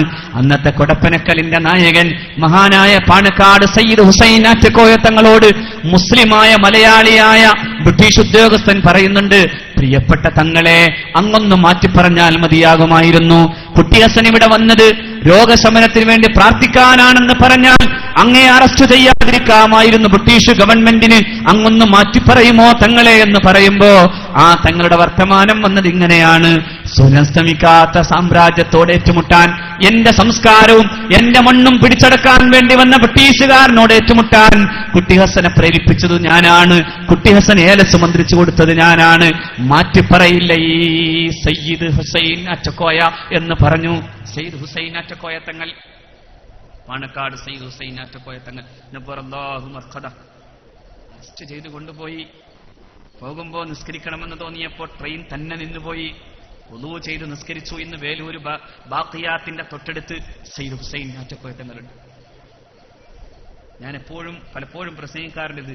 കഴിഞ്ഞ 2 മാസം മുമ്പ് ആന്ധ്രയിൽ ദാറുൽ ഹുദ ഇസ്ലാമിക് യൂണിവേഴ്സിറ്റിയുടെ ഒരു ഓഫ് ക്യാമ്പസിലെ പരിപാടി കഴിഞ്ഞ് തിരിച്ചു പോരുമ്പോ ആ മഹാമനുഷ്യന്റെ പൗത്രൻ മഹാനായ സയ്യിദ് അബ്ബാസ് അലി ശിഹാബ് തങ്ങൾ പ്രത്യേകം ആഗ്രഹിച്ചു തന്റെ വല്ലിപ്പയുടെ ഖബർ കാണാൻ. അവിടെ പോയി ഞങ്ങൾ സിയാറത്ത് ചെയ്ത് ഞാൻ ഓർക്കുന്നു.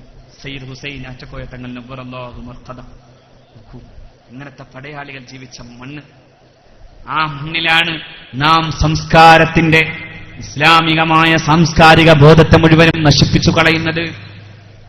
നിങ്ങൾ ആലോചിച്ചു നോക്കൂ, തൊട്ടടുത്തല്ലേ ഒരു വർഷത്തിന് മുമ്പ് ഒരു ജ്വല്ലറിക്കാരൻ ഒരു ഫുട്ബോൾ കളിക്കാരനെ കൊണ്ടുവന്നു. ഫുട്ബോളിന്റെ ദൈവം, ഫുട്ബോളിന്റെ ദൈവമൊന്നില്ല ഇവിടെ അല്ലേ? ഫുട്ബോളിന്റെ ദൈവം എന്താ പേര്? മറഡോണ. എനിക്ക് ആ പേര് കിട്ടാത്തത് കൊണ്ടല്ല, മറഡോണ.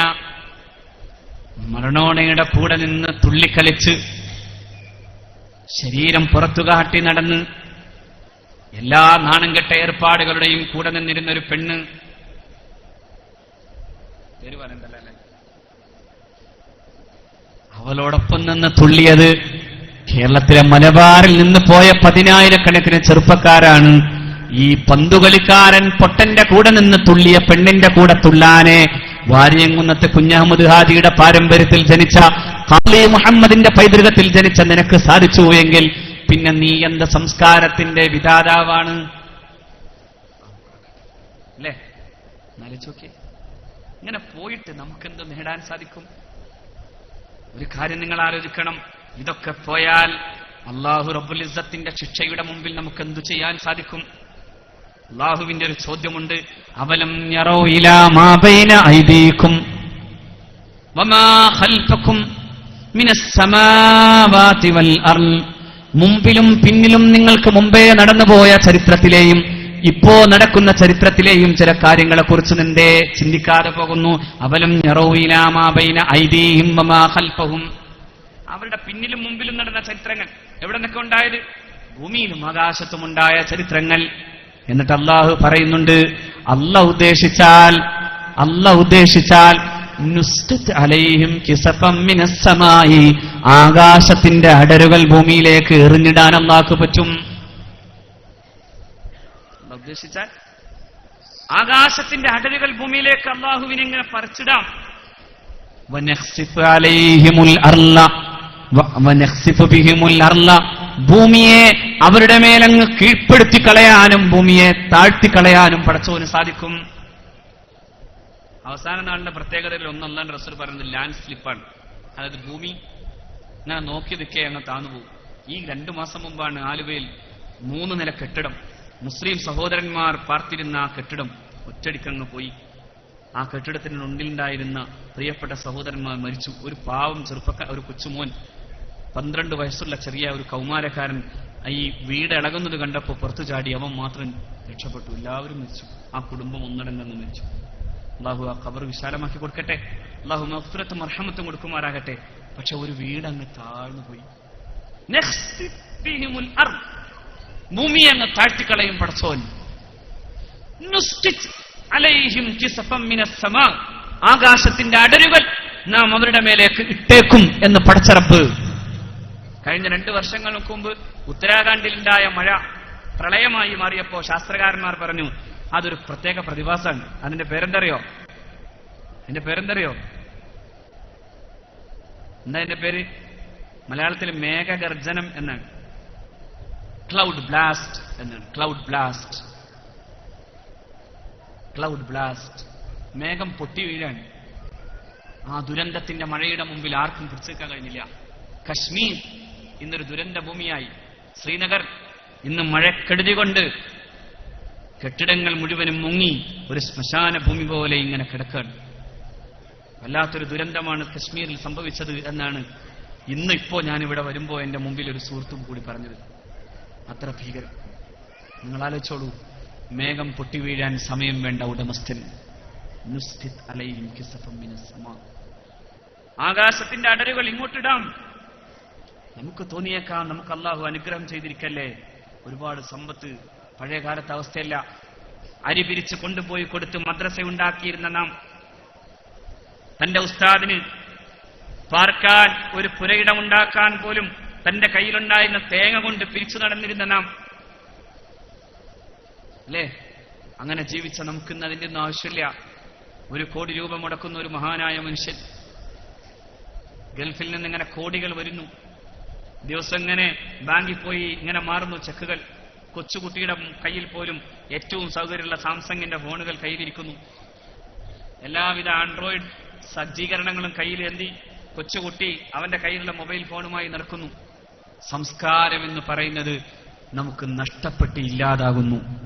എവിടുന്ന് ജയിക്കുന്നു? നാം എങ്ങോട്ട് പോകും? യാതൊരു സംസ്കാരമില്ലാത്തൊരവസ്ഥയിലേക്ക് പോകുന്നു. അല്ലാഹുവിന്റെ ഒരു വല്ലാത്തൊരു വർത്താനുണ്ട്. ഞാൻ അത് മാത്രം പറഞ്ഞ് അവസാനിപ്പിക്കാൻ ആഗ്രഹിക്കുകയാണ്. പരിശുദ്ധ ഖുർആൻ പറയുന്നുണ്ട്, എല്ലാം മറന്നപ്പോ നാം അവർക്കെല്ലാം തുറന്നുകൊടുത്തു. അങ്ങനെയാണോ? ഫലമ്മാ നസൂ മാ ദുഃഖിറൂ ബിഹി ഫതഹ്നാ അലൈഹിം അബ്വാബ കുല്ലി ശൈഇ ഹത്താ ഇദാ ഫരിഹൂ ബിമാ ഊതു അഖദ്നാഹും ബഗ്ത ഫഇദാ ഹും മുബ്ലിസൂൻ. ഈ ആയത്തൊന്ന് ശരിക്കും ആലോചിച്ച് നോക്കിയേ. എന്തൊരു ഭീകരാണെന്നോ ആയത്ത്. ഫലമ്മാ നസൂ മാ ദുഃഖിറൂ ബിഹി, അവർക്ക് നൽകപ്പെട്ട ഉപദേശങ്ങളെ മുഴുവനും അവർ മറന്നു പോയപ്പോ ഫതഹ്നാ അലൈഹിം അബ്വാബ കുല്ലി ശൈഇൻ, അവർക്കുമേൽ നാം സകല സൗകര്യങ്ങളുടെയും വാതിലുകൾ തുറന്നുകൊടുത്തു. അല്ലാഹുവിനെ മറന്നപ്പോ അല്ലാഹു സൗകര്യം ഏറെ കൊടുത്തു. അല്ലാഹുവിനെ മറന്ന സമൂഹങ്ങളിൽ അല്ലാഹു സൗകര്യങ്ങളെ കൂട്ടിക്കൊടുത്തു. അല്ലാഹുവിനെ ധിക്കരിച്ച പ്രതാപികളായിരുന്ന പണക്കാർക്ക് അല്ലാഹു സമ്പത്ത് ഏറെ കൊടുത്തു.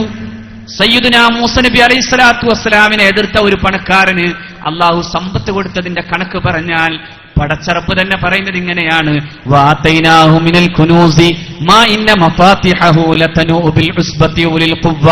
വലിയൊരു സമൂഹത്തിന് പോലും വഹിച്ചാൽ ഭാരമുണ്ടാകുന്ന വിധമായിരുന്നു അവന്റെ നിക്ഷേപങ്ങളുടെ ഭണ്ഡാകാരങ്ങളുടെ താക്കോൽ എന്നാണ് ഖുർആൻ.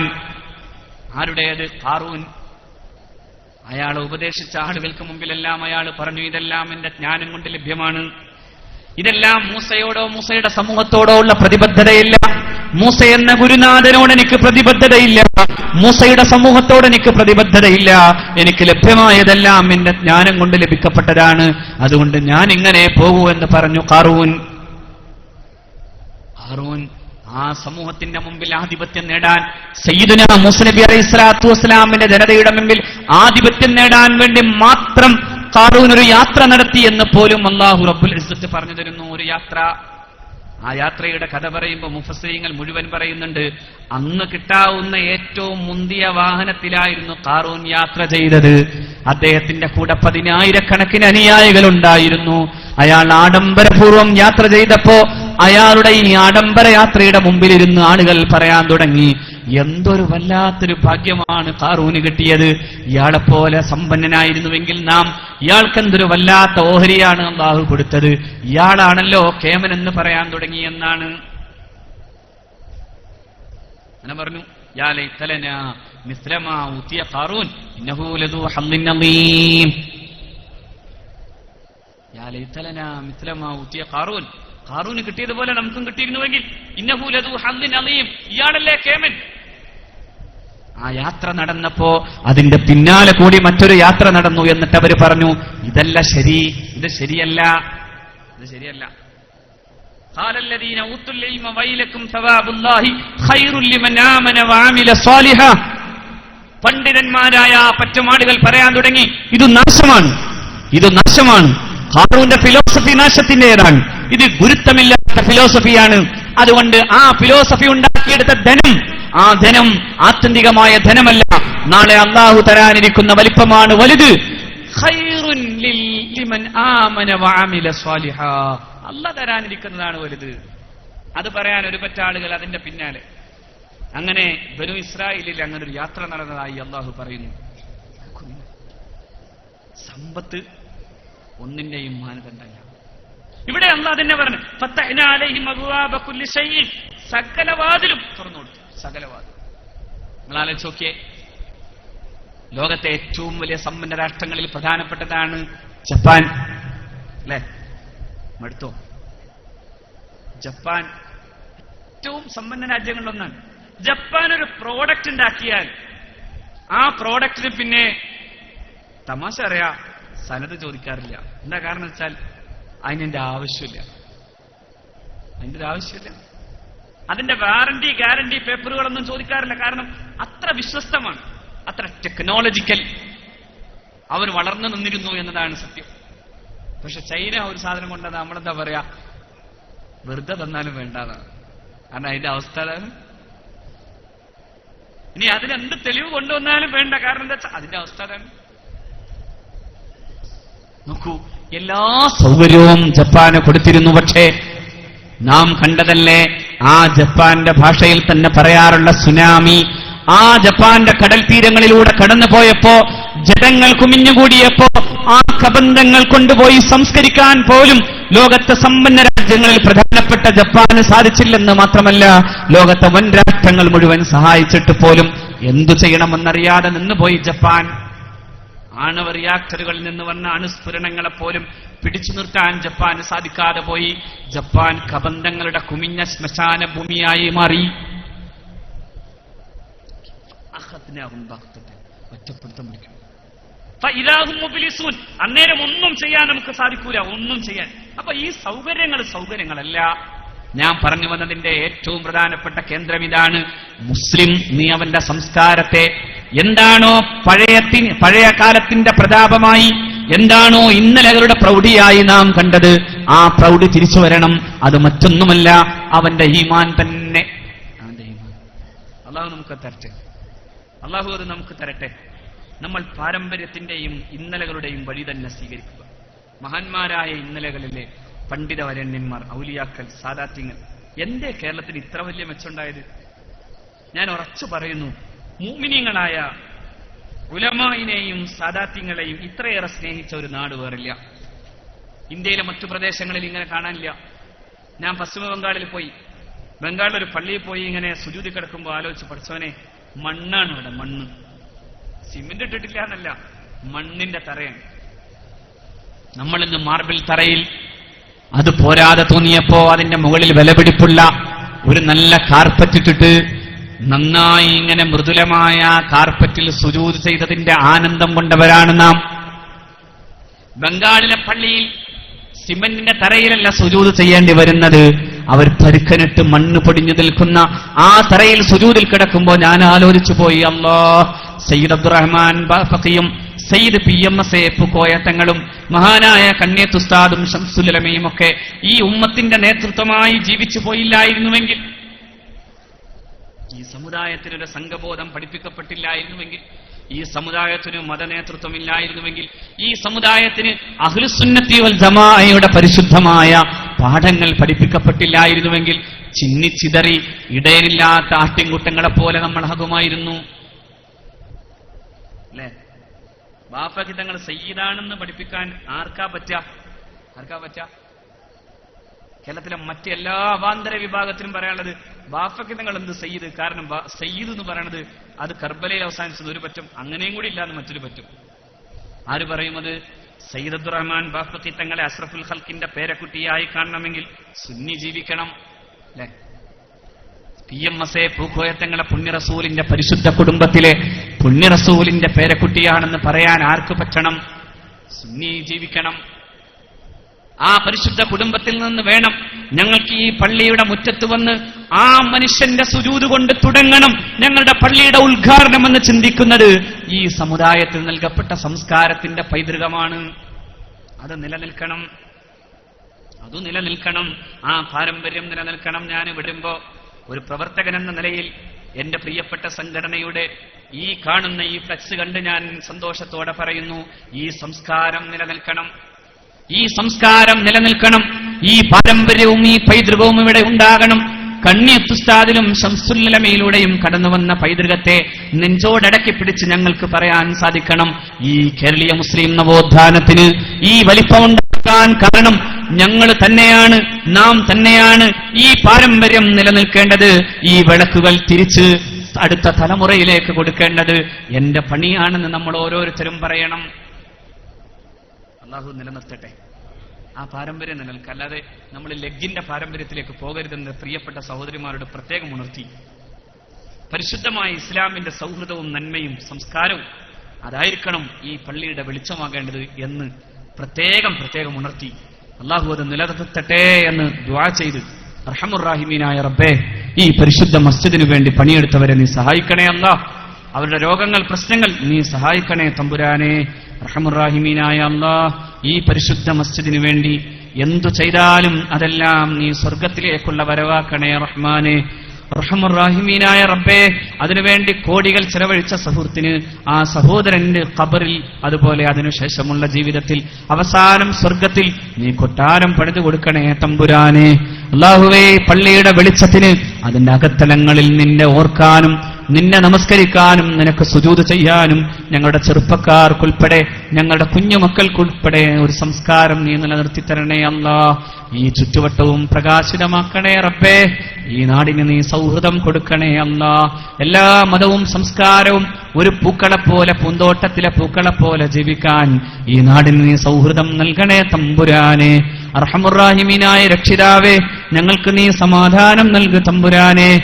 ഞങ്ങളുടെ പാപങ്ങളെ പൊറുക്കണേ അല്ലാഹ്. ഞങ്ങളുടെ ജീവിതങ്ങൾ നീ ശുദ്ധീകരിച്ചു തരണേ അല്ലാഹ്. ഞങ്ങളുടെ പാപങ്ങളെ പൊറുക്കണേ അല്ലാഹ്. ഞങ്ങളുടെ ജീവിതങ്ങൾ നീ ശുദ്ധീകരിക്കണേ അല്ലാഹ്. നാദാ, എത്രയോ മാരകമായ രോഗങ്ങളാണ് അല്ലാഹുവേ, ഞങ്ങൾക്ക് നീ ശിഫാ ചെയ്തു തരണേ അല്ലാഹ്. എത്രയോ മാരക രോഗങ്ങൾ കൊണ്ട് കഷ്ടപ്പെടുന്നവരുണ്ട് തമ്പുരാനെ, നീ ഞങ്ങൾക്ക് ശിഫാ ചെയ്യണേ അല്ലാഹ്. ഇന്ന് വരുമ്പോ ഒരു സുഹൃത്തിന്റെ കരള് മാറ്റിവെക്കൽ ശസ്ത്രക്രിയയുമായി ബന്ധപ്പെട്ട് ദുആ ചെയ്യാൻ ആവശ്യപ്പെട്ടിട്ടുണ്ട്. അല്ലാഹുവേ, ആ കരൾ നീ ആരോഗ്യമുള്ള കരളാക്കണേ അല്ലാഹ്. അതിൽ നീ ജീവിതം സ്വസ്ഥമാക്കണേ തമ്പുരാനെ.